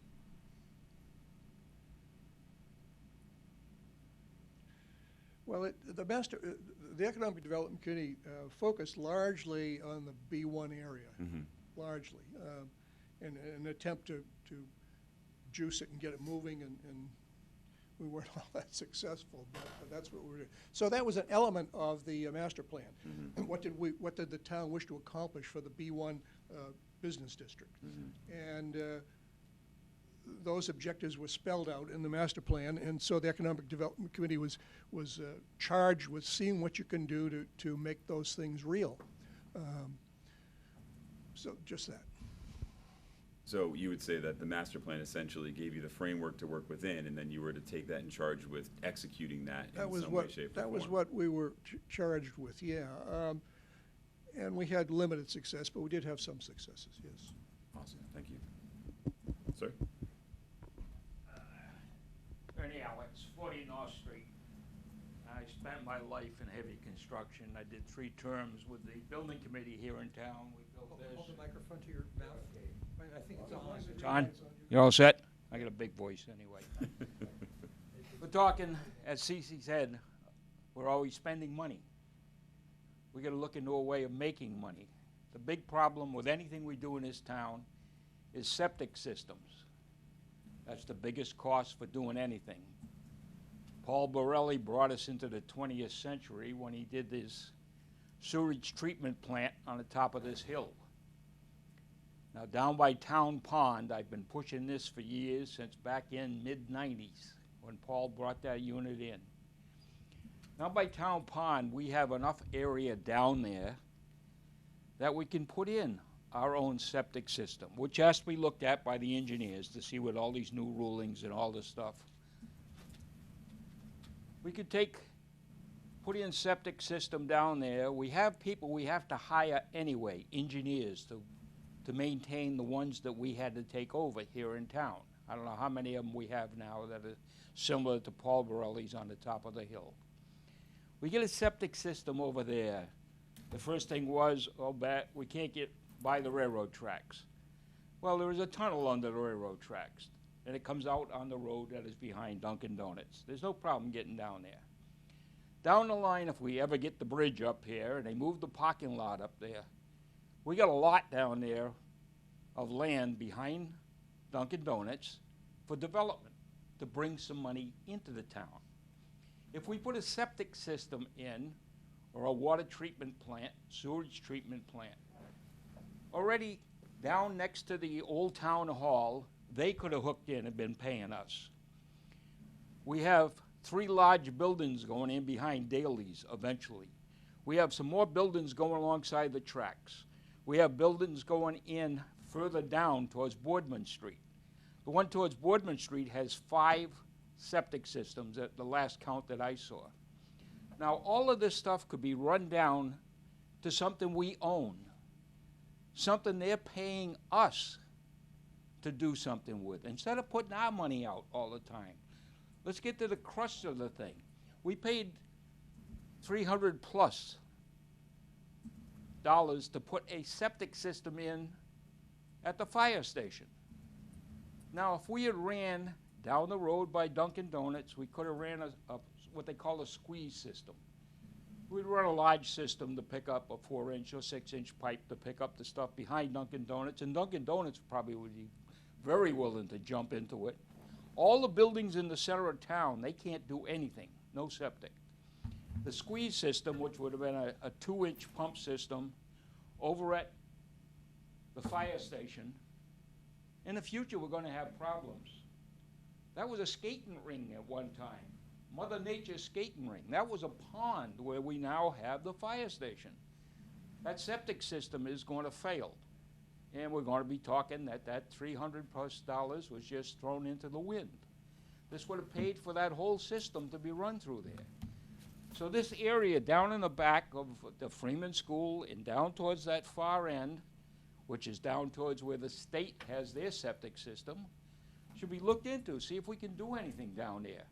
Absolutely. And it's you know, natural, it's downhill. Right. You don't need pumping stations, anything out here, downhill again. the limitations of infrastructure is one of the key talking points that we've had in many of the discussions surrounding the B1 zone. And being able to get those in place to be able to enable us to do other things is one of the priorities. Absolutely. So thank you very much for bringing it up. It's definitely an important factor as we go down the line. So as it pertains to the master plan, I'm sorry that I kind of veered us back into the Economic Development Committee there, and thank you, Walter, for your thoughts, much appreciated. As it pertains to the master plan, it sounds like we have some of the framework there for where we need to go. We just kind of have to decide on where our priorities are going to lie, not only in the next coming months, but also kind of in the next coming year. From my perspective, I feel like we have a bunch of these components in place. We have the B1 Working Zoning Committee, who's charged with finishing their work, Rich, correct me if I'm wrong, at the end of August?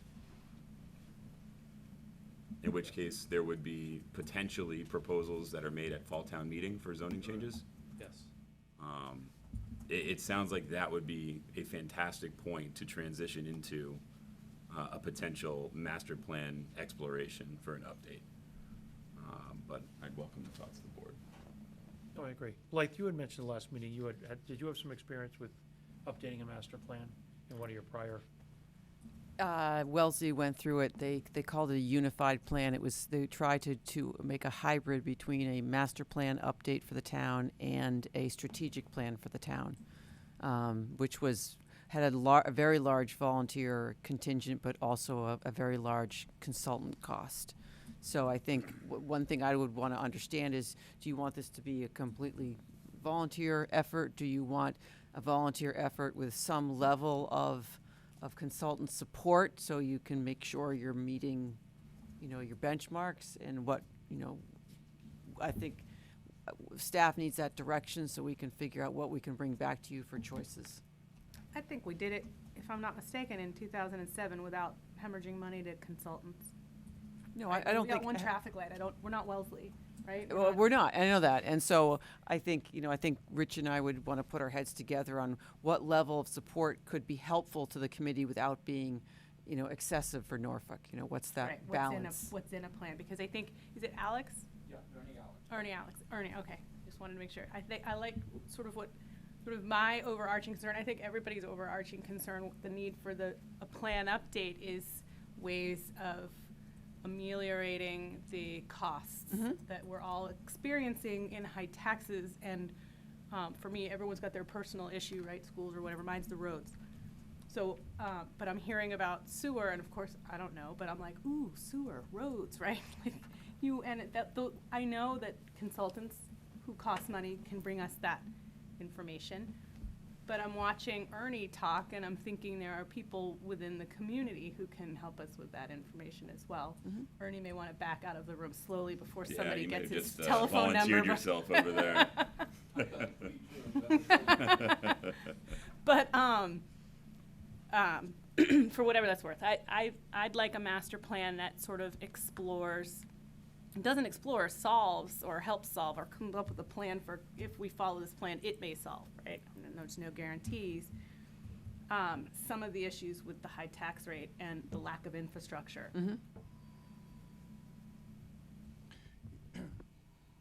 If I may, just on the consultant point of view, consultant can supplement the volunteer effort, and can also shorten it a little bit. So if there's a desire to really get this thing moving and to come up with a plan which talks about the need for sewer and gas extension and wastewater, stormwater or whatever, in here in B1 as an example, hiring a consultant to augment the volunteers can potentially get it done quicker. But it's a cost, so you have to consider that. Right, yeah, I'd want to hear, and I'm sure there's an answer to this, but I'd want to hear, just as one member of the board, if we were going to go the consultancy route for a portion of it, because it will shorten it, et cetera, what does shortening it do for our bottom line, right? If it's 4 months shorter, does that mean that we're 4 months more, into our whatever, you know what I mean? Right. What's So the I haven't ROI? actually bought the services myself in a Right. while, so I would want to meet No, with Rich obviously, and talk yeah. about what those options are. So it was, Mr. Alex? Yeah. It was fortuitous that he's here. I don't know if he planned on coming here tonight, but it's He's quite. here, So he it's planned. quite. There were no hockey games, so I had nothing. That's But good to tomorrow know. night is different. So, and the reason why I say it is, we are in the B1 study. We are looking at infrastructure as a lacking factor to unlock development. He's right, and the sewer is an issue to the point that some of the work that's already been done with the Economic Development Committee back in 2010 or something along those lines. There was a lot of work that was done, and it moved forward, and then for different reasons and so forth, it didn't move forward to carry the ball forward. And part of the reason, from what I understand, as being the steward of learning here, is the downside of sewer to the B1 zone. There was apprehension with it. But there's a huge plus side to it that Ernie and others need to really be advocating for this just as a whole, as a town person, to say, look, it's part of a balanced approach to do this. And what I mean by that is there is a grant that we're sitting on to apply to hire engineers to carry that ball forward for that work that would not cost the town money to hire somebody to do it. What I can tell you is that the wastewater treatment plant that we have right now, that we own and operate, was based on a certain gallons per day flow rate. In discussions with the DEP, they know that it's our plant. There is not as much flow going into that plant, so there's capacity potential there. So we could untap that capacity. We might be able to expand onto that plant and then go to another field to discharge the gray water. So that is something that we can right now look at, because we have people who are paying for capacity, but they haven't transitioned into the ground up development. So internal, we haven't, so it's a sidebar, but we're working to move that grant forward now because of the Dunkin' Donuts and the other property owners coming to the planning board and saying, listen, having to put a septic system in on my property to do X development, to spend that kind of money, I would rather do sewer, and I can do a better job and produce a better product for the town and ourselves, kind of that win-win. But the septic system on my property limits my ability to be able to do things. So Dunkin' Donuts came before the planning board last year. They wanted to do a mixed use. There was some limitation. We had discussions with them, and Kevin was on the board at the time, about perhaps we can work towards the sewer issue. And they decided to hold off for now, because if this goes through, it opens up a big door for them to deliver some things I think the town people want to see in town center. So it kind of works together. So to wrap it all together, you don't have another meeting till the end of June, which is unfortunate, I guess, in one respect now, I realize, because I can't come back and talk to you about it more, unless you want to have a special meeting. It's not on your agenda, but it's, I can send you some information to update you, but we have been working with it internally. And the grant is due June 20th, so we're working to try to move something in, because it's a rolling cycle. I guess kind of getting off track a little bit, but I just want you to know we are working on to move the ball forward, and sewer is a piece of it, because it has been clearly identified by property owners and others who've worked tirelessly to try to have things happen in town center. So, Thank you. So we kind of have 3 tracks going right now. So we'll try to close one of them Good out luck. before we move forward.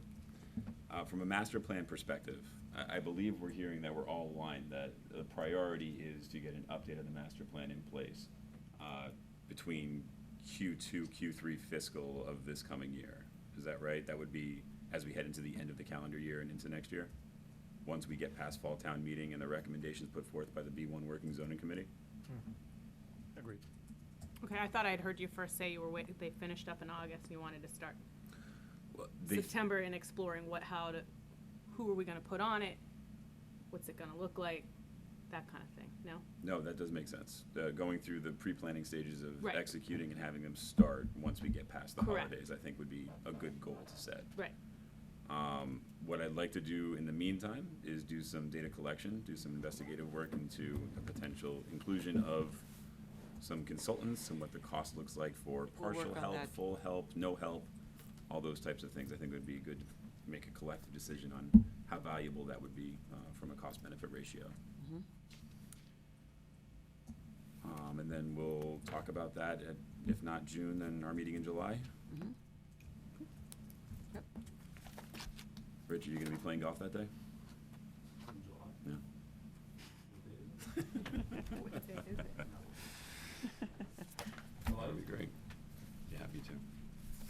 All right, so that's where we're gonna leave our discussion on the next steps in terms of updating the master plan. Now, shifting that back over into our discussion about the Economic Development Committee.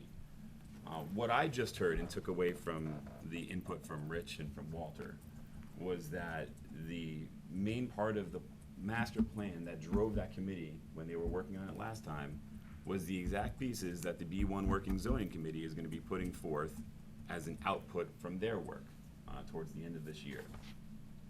That being said, I think that it would be prudent for us to reinstate the Economic Development Committee, to take a charge from the B1 Working Zoning Committee's recommendations, and to run concurrently with the Master Plan Update Committee so that we're not putting ourselves behind by a year for any of the actions that are being put forth as a piece of that pre-planning. And I'd welcome any discussion on such. So, to echo Chris's concern from last time, we're now, with the deep well of volunteers that we have in town, we're now asking for people to volunteer for the master plan, and either the same or separate, distinct people to volunteer for the Economic Development Committee. Yes. How many people were on the Economic Development Committee? It ranged I'm sorry, thank you, David. It ranged between 4 and 7 over the period of several years. I think we started with 5 and got up to 7, and then people dropped off, and we got down to 4, I think, at the end. And was there overlap between those folks and the folks that were on the 2007 master plan update? Yeah, it was essentially a graduation from the master plan effort into the Economic Development Committee, essentially. But you could, if you think it's appropriate, you could focus the Economic Development Committee on the infrastructure issues now for B1, get them going, and then work on the zoning issues as they come along a little bit later. I mean, we know what the infrastructure issues are. I haven't commented on the sewer issue, but that's there. The gas issue is here. We have it, but not fully extended within the B1 district, and so forth. We know what the infrastructure issues are. You get them focusing on that right now. Because I'll say that the last time, and I think I still am bearish on the idea of getting people rolling sooner rather than later, sort of taking over when B1 is done. But I am absolutely mindful of Chris's really cogent argument that there's a limited number of people who have the time, the bandwidth, the motivation, the interest, the passion. Bernie, we're coming for you. For this type of thing, for the infrastructure. So I suspect that but I don't know that it hurts to try. Right. And I try and fall on my face with fair regularity. But I know I'm speaking for Chris, and I apologize for that. Oh, I think, I still think, I'll echo the same thing Cece just said. I just think, I think we gotta get the B1 zoning bylaw changes in place, or at least presented. Right. We've gotta update the master plan. I mean, Walter can't be on 5 committees, and I know he will be, because he'll be one of the few volunteers. And I think economic development, to be honest with you, I think it belongs, I think it's part of planning. I think it falls under Rich's purview. He's gotta be working on infrastructure. He's gotta be working on economic development. These are part of planning. So to have a 3rd committee out there, I think at this time, it's just you're gonna be drawn from the same pool. And I think it's gonna be tough. And I think people start to lose interest. And it's the same old guard on all these committees. Not that they're not awesome, but And yeah. they're fantastic, and what would we do without them? But does it make But, sense then, Chris, to then focus our energy as Kevin was saying, to once B1's completed, not reported to town meeting, but completed in August, begin talking and culling volunteers for the plan, the town plan committee? The problem is if they Not present their- economic development. If they present their articles in August, we have till November that they're all gonna be vetted before they go to town meeting. No, I'm talking about starting the process of looking for volunteers for the town problem is planning. if nothing gets approved at town meeting, and we pool all these people, I think you're gonna be asking a lot of people to get ready for something that may not happen. I think you gotta get the master plan, you gotta get the B1 together, and then you can, and working with planning, that's how your economic development's gonna occur. I'm not for an No, economic development committee. I think it's a mistake. I think you have your B1, you have your master plan, and you have town planning. I think we're saying the same thing. I'm asking, does Yeah. it make sense to get volunteers for the master plan Yeah, oh, committee? absolutely, for the master plan. Right. Not for, yes, absolutely. Yeah. Yeah. But, at least start that process so we're ready to Yes. hit the, Hit the hit ground the running. ground running. Right around town meeting. Yep, or before. or, you know, after, Yeah. right? I mean, Yeah, I just don't think we need Town to add meeting's that in third November. committee. I just don't know what value it's gonna have at this point. So in that scenario, Yeah. let's just say we have recommendations that come out of the B1 Working Zoning Committee. Those recommendations are brought to town meeting and they are approved. Okay. Who then in that sense takes the baton to execute on those recommendations and Planning. those? Meaning Rich. Yes. Planning. Acting as an individual and without the input of presidents, No, we could property be- owners, businesses. Your doors are open to everybody in town, aren't they? Yeah, they are. Okay, so that's where you start. And then if it feels we need to develop another economic development committee, you could, but I don't see that. I think you have the planning board who's bringing ideas forward constantly. You have the zoning board looking at appeals. You have Rich's office. You have many business owners come to you, don't they, we almost had one here tonight, to discuss zoning issues. So I think that's what develops us. I think just having another committee out there, I just think people eventually get tired of it. And as Walter said, is when they disband. I mean, if you look, 1992, what did it say? Develop the center of town. 2007, what did it say? Develop the center of town. 2019, what are we saying? Develop the center of town. and get roads. Pave them. Yeah. I just think it pave gets roads. tiresome. I think, that's it. and It'll be a again, you're broken drawing record. from that same pool who eventually gets tired of it. I mean, I don't know if Bob Nicodemus would be willing to, but it's gonna be Bob Nicodemus, it's gonna be Walter. I don't know. I know, you also could think almost we're kind name of the whole, shortchanging- Yeah, you could name the whole committee, And I'm right? I'm not saying they didn't do good work, but I'm saying this is gonna develop. It's gotta develop other than having the same 5 individuals lead a committee forward. It's gotta be the town. It's gotta be everybody in town, from the 12-year-olds up to the 90-year-olds. Everybody's gotta be encompassed in this and want this to happen.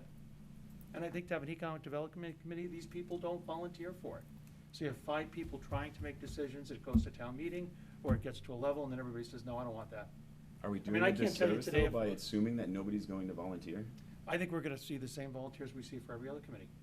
I really do. I don't think we're gonna see a lot of new blood to develop another committee. That said, I mean, I think we see it now. It's very hard to get volunteers. We look at the vacancies we have on our energy committee. I mean, Green is in, and yet we have no volunteers for our energy committee. This is a hot topic today. have we done a really good job of letting people know that that committee is out there, though? I don't know. I mean, I'm not so much challenging as mulling, because I have a sense that there's a sort of a laugh that I say, a younger crew than me, I'm old, who seem like they would want to be involved, but maybe I'm wrong. And that's more of the point I'm trying to make. I mean, even if we get to the point where we say, hey, we're thinking about opening up an economic development committee to take the baton and plan out what our town is gonna look like moving forward, specifically, let's just say in the B1 district. Who's interested in partaking in that? Maybe we get nobody who's interested. Maybe we get Walter, Bob, and the same crew again who say, hey, we'll do it if we have to. And at that point, we say, all right, well, maybe our efforts are better focused on a master plan Town refresh planning, committee and yeah. have those people focus their efforts Master there. plan. But what happens if we get 20 people who say, hey, look, I'm in real estate. I would love to have some input on this. Hey, look, I'm a marketer. I would love to be able to help with putting together a marketing plan for the town for developers. I would love to give my time because I know I have an expertise in that, maybe not so much in energy management, but more in an aspect that's pertaining to the economic development of the town. I just feel like we'd be doing ourselves a disservice by at least not exploring that to see if those people are out there or not. And if they're not, I agree. Those efforts should be focused on master planning. Just one thing, back in '92 and again in '07, it said, develop the center of town, develop the center of town. One thing that's different today is I think the 3 folks sitting here in those chairs are very much supportive of bringing infrastructure that is required here to the center of town in order to foster development. That was not always the case with some of your predecessors. And so consequently, the efforts of the Economic Development Committee and anyone else who stood up and screamed, Interesting. "We gotta develop this place," they weren't necessarily met with enthusiasm, which I think would be different today. So if you could get 2 or 3 or 4 folks who supplement what Rich does and pick up the ball on sewer and a couple of the other infrastructure issues that need to be done to expand them here in the town and make those development opportunities much more available to restaurants and ice cream stokers and all the other things that people want, and we know what they want. Right. It might be a way to jumpstart it, that's all I'm saying. Just that one issue, infrastructure, in the B1. That's not the full scope of what you might arm a economic development committee Right. with, because we worked on things like Southwood. Southwood, yep. But anyways, just that one issue, you might get yourself something good. Rich? I think it would be helpful to have, and I will say this, so in the discussion with the B1 committee, part of it was that, town people, people in general are extremely busy on a variety of different ways, they're pulling you all different directions. And some of the stuff that we'll be talking about is not something that you can necessarily reduce to a 2-second snippet to be able to understand the complexity necessarily. So having that word of mouth engage with town people to be able to share the conversation about, for example, there was quite a bit of discussion about speeding in town on the community page. Oh, somebody flipping people the bird. Okay,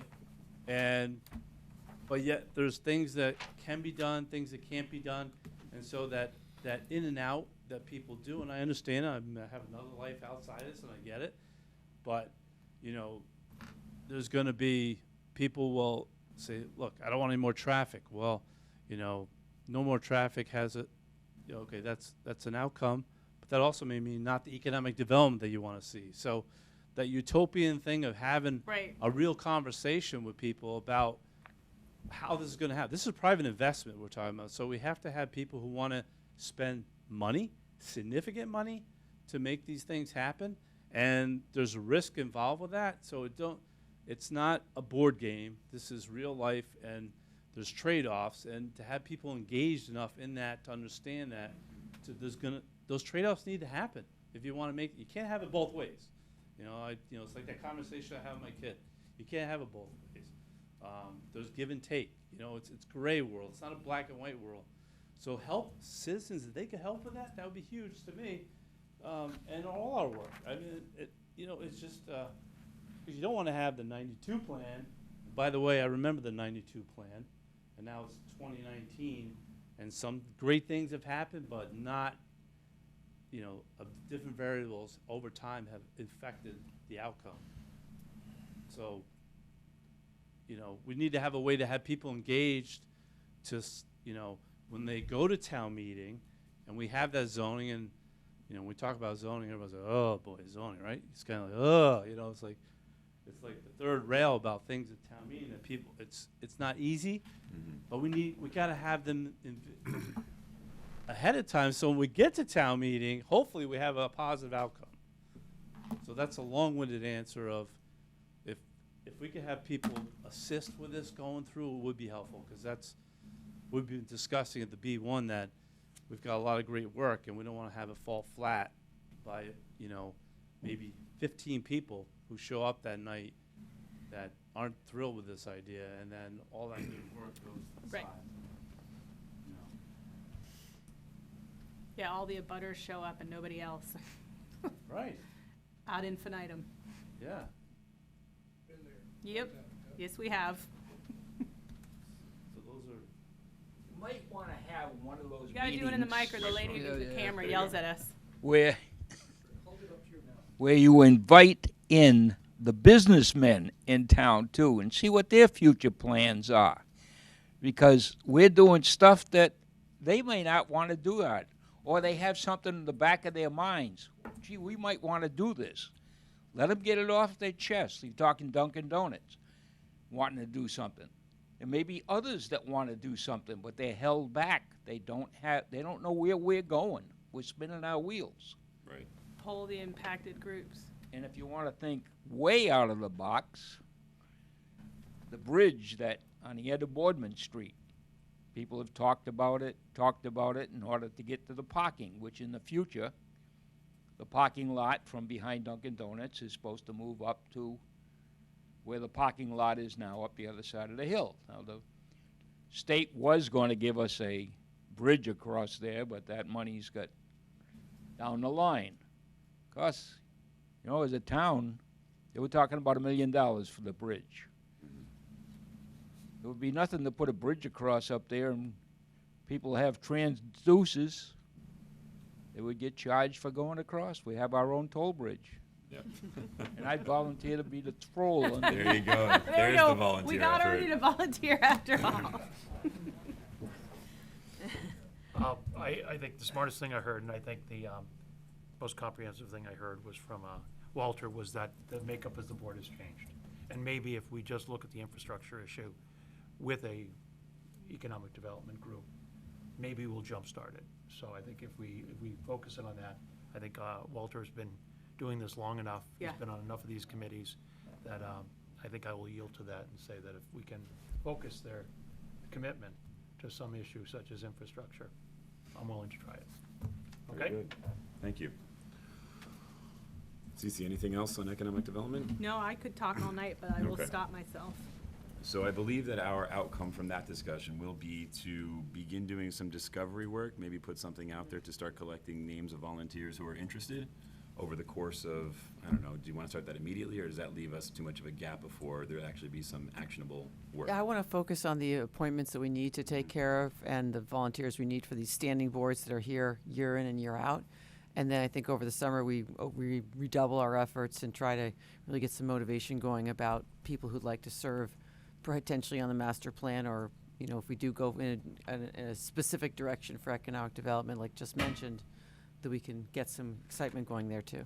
I'd like to point out that I'm sure it's already occurred to David, but if House Bill 2775 passes, gets approved at the Senate and signed into law, it's going to be a really great way to scare up some volunteers and get people excited about economic development. Absolutely. So, there you go. Circle of life. All right, so we will begin an effort to recruit, for lack of a better term, our potential economic development committee. Well, we have our chairman, Walter Byron, and his vice chairman, Ernie Alec, so we're well on our way. But that doesn't mean, if anybody's watching, that if you are interested in serving on the Economic Development Committee, please send in your interests. We'll be happy to take them as soon as possible. Did we close all of those different tracks? We have the track we did. on, we were talking about the grant program for June 20th. We closed our track on the Economic Development Committee, and we hit our master plan next steps. Yep. Fantastic. Boom. You can tune in next Tuesday night, June 11th. We'll talk more about the grant if you're interested. Oh, we'll be tuning in. All right. June 11th. We might just even show up. Thank you, Rich. Or show up, whatever, either one. And thank you once again, Walter, Rich, much appreciated. Thank you so much. We're going to be talking next about the board's goals and work plan for the ensuing fiscal year. During our first meeting, we identified a template for which we were going to use to build out our goals. We collected some feedback from the board to go through the individual items and some of the things that we'd like to focus on. There is a printout that was handed out to the board prior to the meeting that identifies a draft that I'd like to just go through quickly to see if everybody's on board with, so that we could get that out. I think it was in the front of your book, Oh, okay. in the pocket. I think it was handed out externally of the Got it. packet. Yeah, it was in the front. You got it. Press on the side. Oh, these are some. Paragraphs 1 through 3. Is that it? Yeah. I just want to make sure I have the right thing. Yep, that's what it is.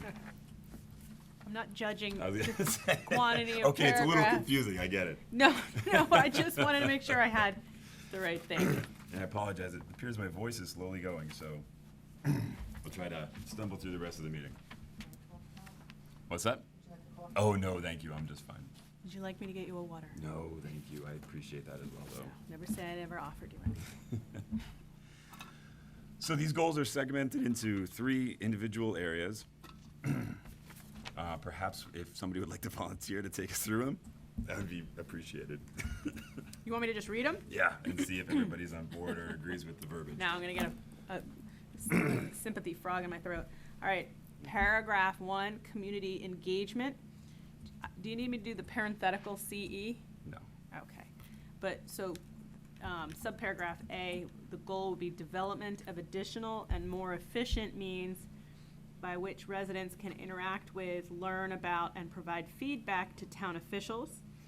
The supporting objectives include structure a schedule for holding reoccurring monthly office hours, to allow residents a dedicated window to engage with a member of the board one-on-one, to explore the possibility of expanding the monthly Conversation Corner program to a more interactive Facebook live stream to allow for a wider audience with question and answer functions, to explore the addition of a visual budget component to the town website to provide the public with a visual representation of the town's financial history and outlook, as well as illustrate key trends, to explore the possibility of holding a town hall style session where a single member of or full board is available with or without key department heads to field questions, concerns from residents on a single topic or in a more general sense in a less formal session than public meeting. Develop a newsletter for public distribution, print and or electronic, that will include town project updates, notices, events, and general town hall happenings. Evaluate and potentially implement a public comment period into the select board public meeting agenda, multifaceted approach for comments and or for dialogue. Explore and evaluate a potential partnership with the local Boy Scouts, and parenthetically, I'm assuming, and Girl Scouts, for projects and service opportunities. I'm gonna stop at paragraph 1, right? Or do you want me to just keep No, reading? that's perfect. Is it feedback, questions, comments? I recall talking about this the last time. I really like seeing it written out because I think, it's been something we've talked about since candidates night, but since before I was elected, that this is, I think, part and parcel of that transparency. And again, I hate to do it, but it dovetails with Mass House Bill 2775 in so many ways, but I really like it. So those are my 2 cents. No, I think I think some of them piggyback others, but yes, it's going in the right direction. Yeah. Okay. Yes. Yeah, nicely said. Next paragraph, ready? Strategic planning, what Kevin has referred to as SP. Goal is to update and align the community directional plans to provide a clear and consistent path forward for residents, business partners, and developers.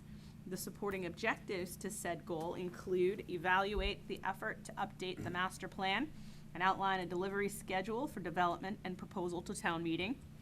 Evaluate and potentially reorganize the Economic Development Committee to carry forward and any accepted recommendations put forth by the B1 Zoning Working Committee. Develop a 10-year roadway improvement plan, yes, including a publicly available tracking sheet that identifies condition and priority.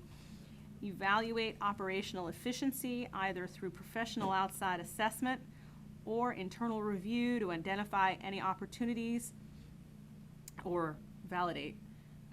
Evaluate any programs, both existing statewide or potential new and local programs that could alleviate the fiscal burden on our senior community. Thoughts, comments, questions?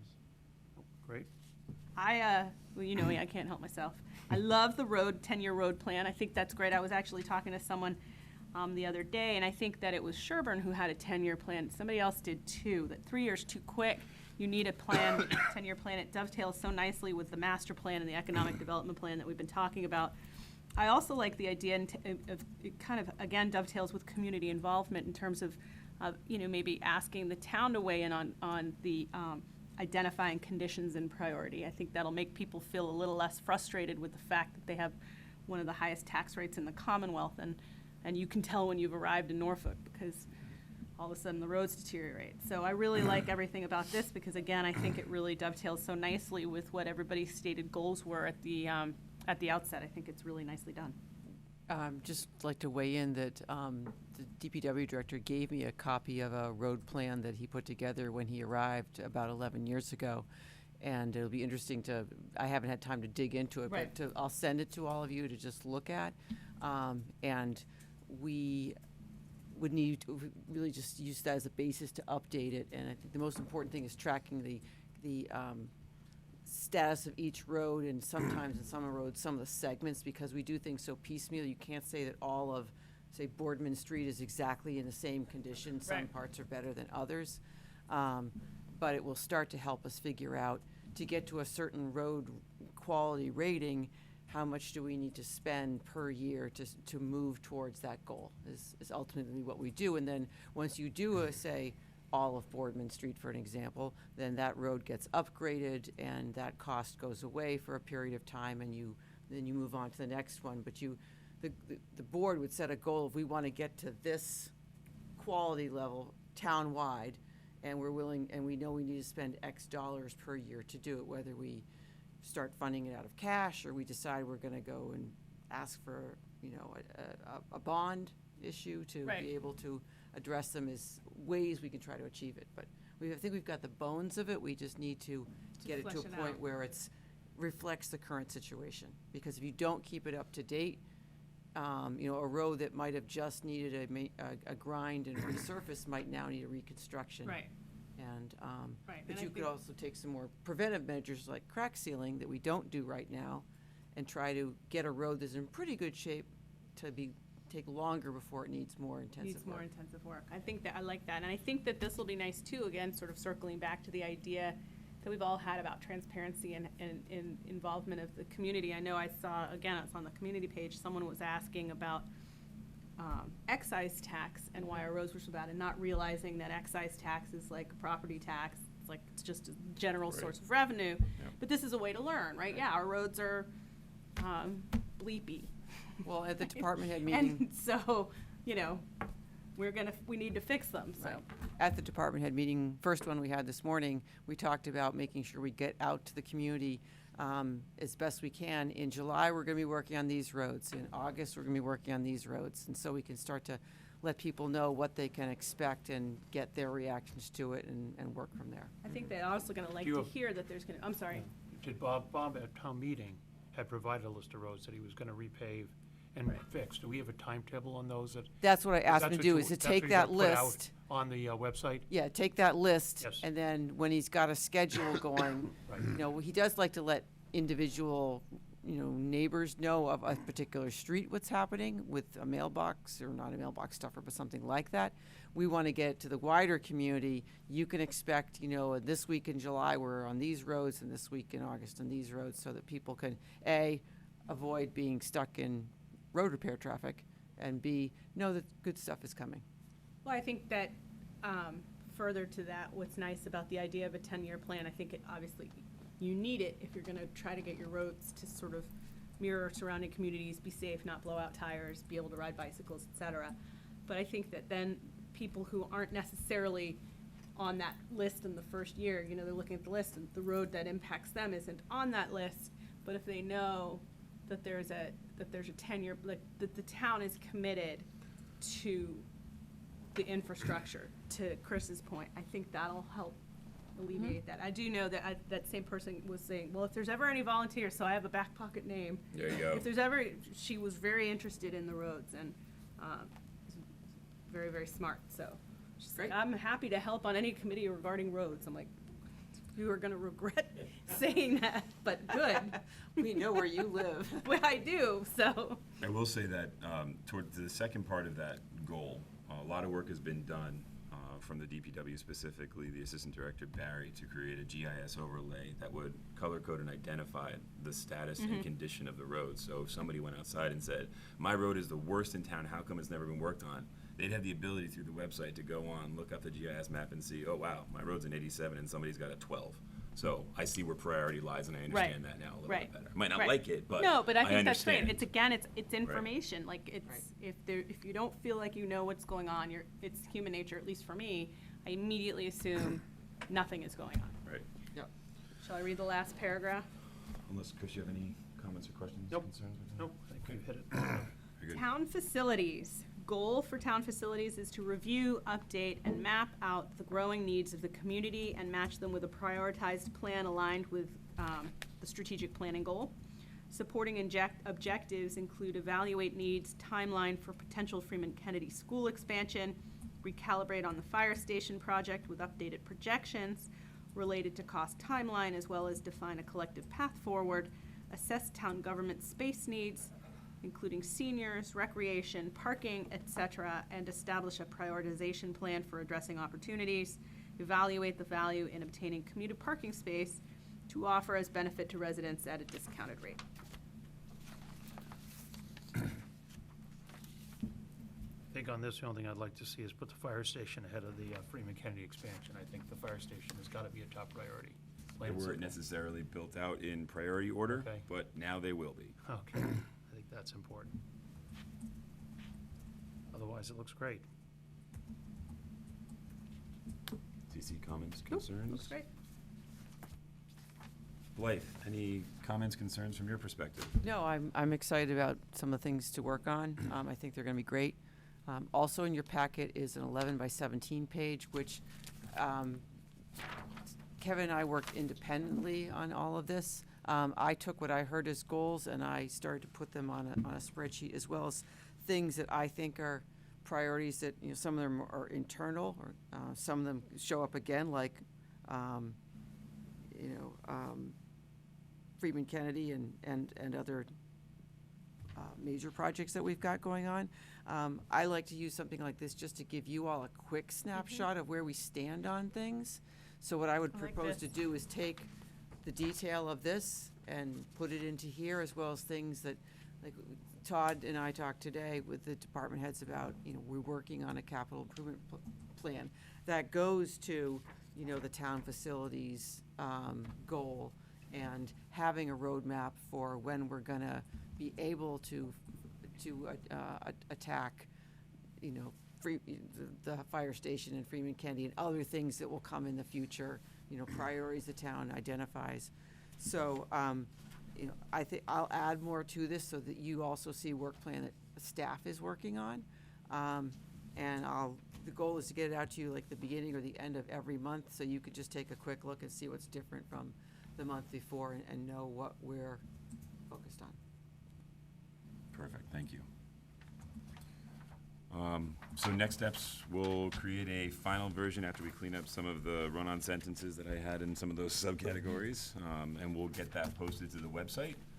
So that will sort of act as our roadmap for as we go through the next year, and I'd like to maybe rehash it and see where we are after 6 months, and update everybody as to each goal, our progress, and where we stand as far as the completion percentage. Very good. Sounds good? Good. Thank you very much. Next item. Please discuss the comments from the owner of 194 Main Street. Unfortunately, the owner of 194 Main Street could not be here today, but he will be joining us for our next meeting on the 25th. Next item is to please discuss the process to search to fill the position of fire chief. Blythe, you have an outline for us. Yes, so at the last meeting, we talked about, we went through a memo about, you know, what the possibilities were for this process. The board discussed whether we needed any outside assistance, and asked us to do some work to learn what firms are out there, whether they offer search, the full search process, whether they just do an assessment center, or if they do both, and approximately what they would cost. So that's what the table is in your book. We've also advertised the job internally, as we said we would do, and we have an expression of interest through HR from 2 current employees. So what I wanted to accomplish tonight was to go over this with you and try to nail down what our process would be, so that, for instance, I would recommend that it's great that we have 2 internal candidates, but we want to make sure we find the best person, and that may be one we already know well, and it may be someone we don't. So, you know, we're going to do, state, regional, national search, yes, no. We can certainly handle that in-house, and we're prepared to do that. I think we debated what, you know, the pros and cons were of that. And the only recommendation I would make is that we do some level of assessment center, and you can see there's several firms that will do it for, 4 to 6 candidates. Could be part of the process to help us have eyes into how people react to situations and deal with them, in they're simulated, but they can come very close to helping you better understand what type of candidates you're considering. So just kicking it off, we'd like to get going in the next couple of weeks. We also I also want to recommend that we need to appoint an interim chief. Say one of the few things I can't do well is be chief. I have none of that direct experience, and the deputy chief is willing to serve as interim chief for the same compensation, and I think that would be an excellent opportunity to help us navigate the transition and keep everything moving forward. So that's my overview. Is there a bylaw? I completely agree, for whatever it's worth, so that I don't have to weigh in again later regarding the interim chief. I think that makes absolute sense. That's just my 2 cents. But is there a bylaw regarding local, doing a search for the chief? I know that there was somebody said something about the fact that you needed to post it, like we were required to post it for 10 days. for 10 days for internal, but are we required to first vet exclusively, like you're saying there's 2 candidates, do we have to go through the whole process with them, decide they're not a good fit, and then go externally, or can we do them in tandem? I think we can do them in tandem. Now, obviously, Scott's not here tonight, but I vividly recall him saying our process and our policies do say we start with an internal. And there may be times where that is where we end, because we know, we absolutely know for whatever reason that will resolve a promotion or something like that. In this case, where you're talking about a department head that's a critical public safety function, I would recommend and I did say to one of the candidates, it's great that we have expressions from internally.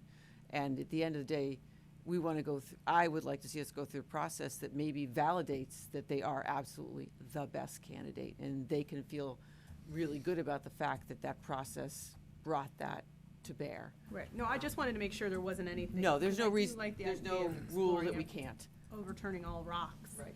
For all the good candidates, but just want to make sure there's no prescription against it. There's no prescription against it. So that was it. The assessment center, can you elaborate on that a little bit? I'm trying to, do we put them in a burning fire and see what they do? Not necessarily a burning fire, but you might put them in the situation and you have other actors in simulating events that they would be faced with in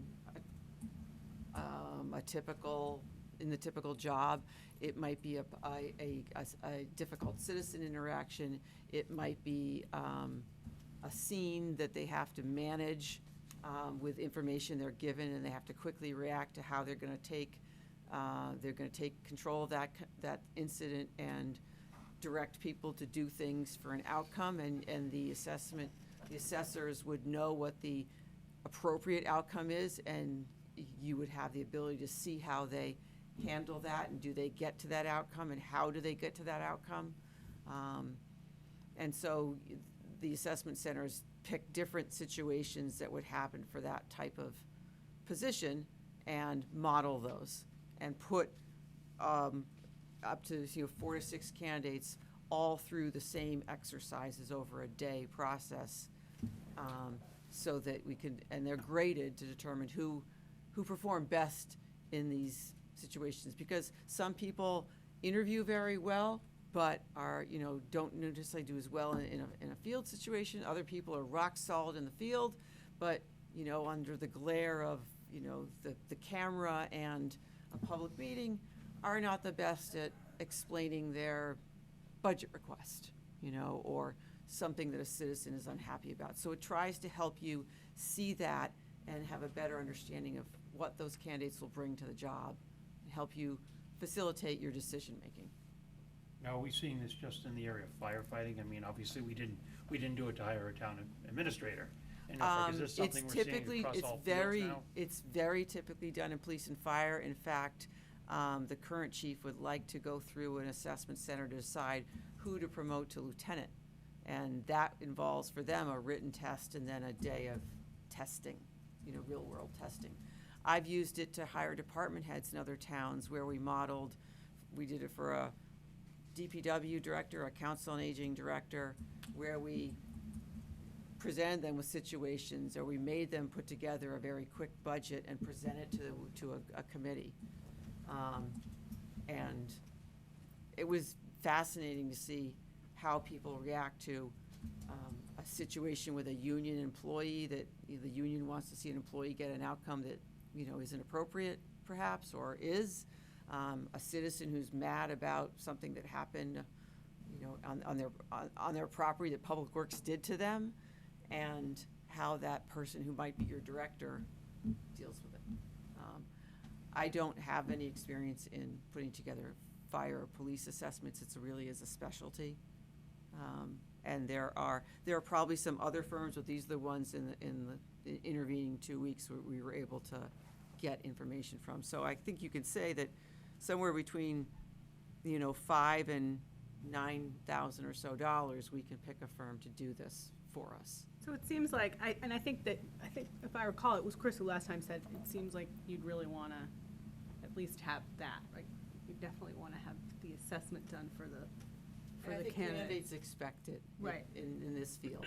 What I was going to say was, assuming that the bylaws don't require us to do just the two, like I'd like to go back and double, because I know Scott's not around.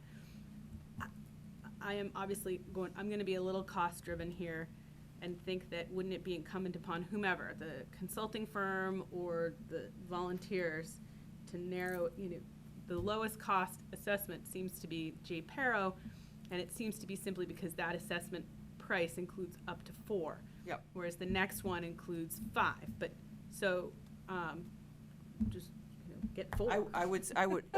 And now you've saved, a couple $1,000. Or I would say to one of these firms, we've done our search and we really only want to put 4 candidates through it. Would your price be? Right, I'd want to know that. Modified. Or are you saying, or are they saying, we have a minimum, the minimum is 10,000 for 5? Yeah, I didn't talk with him, but I can follow up with Scott because he me. did the research. And will we be able to use some of the cost savings, because we obviously won't have a chief in place, probably for most of July and August, some of the cost savings there to apply towards this? Right, I mean, we might have Will to we true, able to- we might have to true Oh, up yeah, that's a great budgets at question. a town meeting if we need to move some money from salaries to expense. That would happen either at town meeting or at the end of the year when we see where we are. But Yes. we probably will have some savings. Right. for the Short chief, so answer we is- could apply it to this, That's a so great it won't be point. an out-of-pocket, Correct, presumably. correct. Yeah, but theoretically, that's a great point, but if you could do it between 4,000 and 7,000 for the same product, keep that extra 3 for Yep. something else. Right. I think it sounds like, giving them the parameters of 4 candidates. And I'm just you know, using that as and an you do the example. initial, right, you do the initial search, Yes, and then they do the assessment. Sounds like When you say you. you being the town, in-house. Yep, okay. In-house. between, I think, Scott and I, Yes. Maybe we have 2 plus maybe an additional 4 outside of the 2 that have already applied, mhm. right? And then let a assessment center, based on Right. 4 candidates, give us pricing. That's Sounds fine. like it makes sense. That makes sense. So just one other question. I think I heard or understood last time that that you don't favor the committee approach for this particular hire. That's fine. I have no problem with that. I just would say that we'll need to find some time on your calendars over the summer to, review resumes and decide on the interview process and those steps that will have to happen leading up to an assessment center. And then final interviews with, candidates as they come out of that, so we can make a decision. It will require some level of meetings from the 3 of you to help us navigate that process. From my perspective, if it's not us, you're gonna have to do the same thing with 3 other people on a committee, right? Right. I mean, so the challenge is still gonna be there. Yep, Right. So I'd I got rather nothing not planned. burden 3 other people for a search Right. committee when we. That's When we're fine. going to be burdening them for lots of other Oh, stuff. there's other things to burden. Need them them for. Plenty of be stuff to economic burden them development with, so committee. Right. I'm gonna keep Great. a count of how many times Chris references that over the course of the next 6 months. So Yeah, we'll- hashtags in the One. corner. We'll get you the answers back on Great. the process, and the and bylaws. Thank we'll you. work on finalizing a firm that we think will do a good job at this, at the right price point. And we'll get going with advertising and letting the department know the direction we're headed, because they're interested in that as well. Is there any risk in the two candidates who are internal, looking at some of the other positions? You mentioned other towns that are looking for chiefs, or is there no risk at that at this time? I know you gave us the list. You have Lexington open, Seekonk open, Wilbraham open. You know, I can't say. I think folks who've been in town for a while, you know, and have shown their dedication to Norfolk, Okay. unless they're really anxious to be chief, may not be going somewhere else. But I'd say, you know, there's a lot positive about, you know, coming here to Norfolk. I think our compensation is competitive. I think, you know, the fact that we have a fully, you know, paramedic level service department and good quality equipment and is positive, and it's also a positive, if maybe not to everybody, but it's a positive for someone who wants to be chief, that they have the opportunity to be at the ground floor of building a new station. That doesn't come along every day in chiefs' worlds, and that the chance to do that and to have it be something that you have played a part of is, I think, a real selling point for us. And so we need to, given that there does not seem to be a huge field of people looking, we need to make sure we put our best foot forward and make sure people know that this is an opportunity that we have. Well, assuming that we have the money to build a new rather than reno, right? To build the station, you know, whether it's renovated or built, Right, building on the spot or somewhere. it's going to be right, that's what I coming. just wanted to- Yeah, I just wouldn't want us to be trying to lure potential candidates by saying we're gonna be able to do exactly what we had originally planned. Because No, there's been I some promise to snafus. make sure they are fully informed of the situation. It will be a long road, but it's a road It'll that be we're a good planning. road, but Good road, it yes. will be long-ish. Very good. So have we received any applications externally yet? No, because we haven't advertised it externally. So Okay. I wanted to have this meeting tonight. Yep. And validate the direction we were going and then start. Gotcha. Very good. Thank you. Next is to approve some warrants. I have a few, Chris has a few, so Chris, if you don't mind, I'll go first. Starting on 4/26/19 in the amount of $751,047.86. 5/21/19 in the amount of $2.565,662.91. And those are my only two. I move to approve those two warrant items. I hear a second. Second? All those in favor say aye. Aye. Aye. Your turn, sir. You're gonna have to help me with where they are, because I did not see them. They're on the end of. On the agenda. Ah. So I've got these ones, second page here? Yep, anything with CW next to it. Okay. For 5/21/19, approve the warrant for $2 million. Next one. Nope, next one down? Yep, I'm the sorry. CWs. The ones that I'm CW. sorry, okay, KK did that, sorry. The Article 5/24/19 for $850,668.03. 5/28/19, warrant for $3,625.75. 6/28/19, warrant for $111,881.78. And 5/28/19 for $464,782.13. Do I hear a second? Second. Do I hear a second? Second. All those in favor say aye. Aye. Aye. Thank you. And our last item for the evening is the approval of some minutes. Suzie, if you'd be so kind as to make that motion. So I move that we approve the minutes. Hold on, do I need to say the dates? Here, right here. There you go. It's the last motion. Oh, I was just looking at the agenda. That the board approve the minutes of May 7, 13, and 14, 2019 regular meetings. Second? Second? All those in favor say aye. Aye. Aye. I would just want to alert you that we are catching up on minutes, and there are some executive session minutes that also have gotten quite aged to the point where none of you were on the board at the time. So the bad news is we need to approve those, and you haven't, the board still needs to approve them, even though none of you were here. How do we do that? Well, I mean, because typically if I'm signing something, I'm saying, yep, that's That's what I recollected. Right. Being- It's a difficult position to be in because the minutes of the town still need to be approved and at some point released, even though you may not have been a party to them. And So it's a qualified approval, it's a essentially? qualified approval, and somewhat Looks good depending to on me. the clerk who wrote them, who was there, that they are an accurate reflection of that. You know, for instance, Sue Jacobson is working on getting the last couple done. You know, I know Kevin, as the board member who's been on for a year, you're familiar with her writing style. And, Yes. you know, I can look at her notes and I can try to make sure that what her notes are also reflect what's in the minutes. So it's an awkward position to be in, but we will be posting an executive session at some point to go into executive session to review them and determine if they should be released.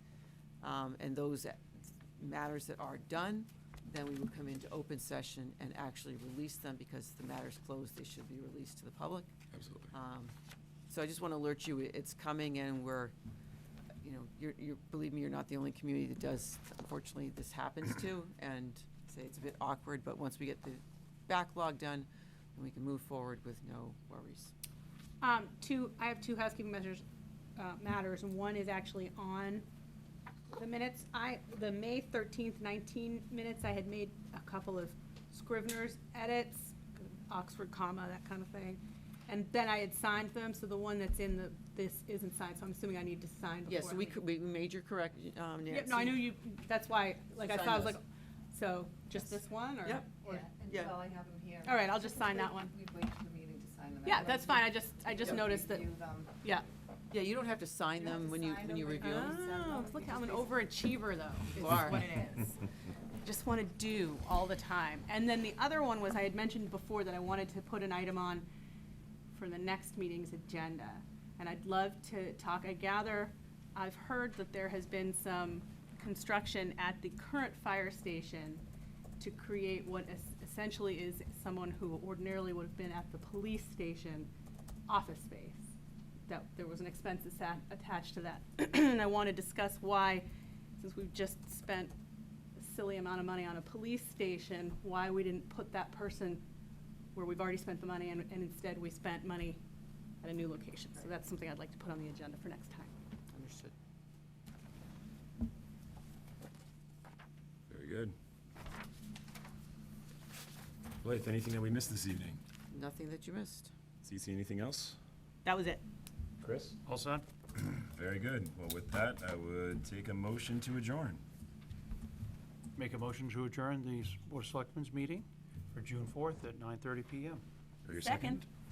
All those in favor, say aye. Aye. Thank you very much. Have a great night. Nancy, you didn't give me the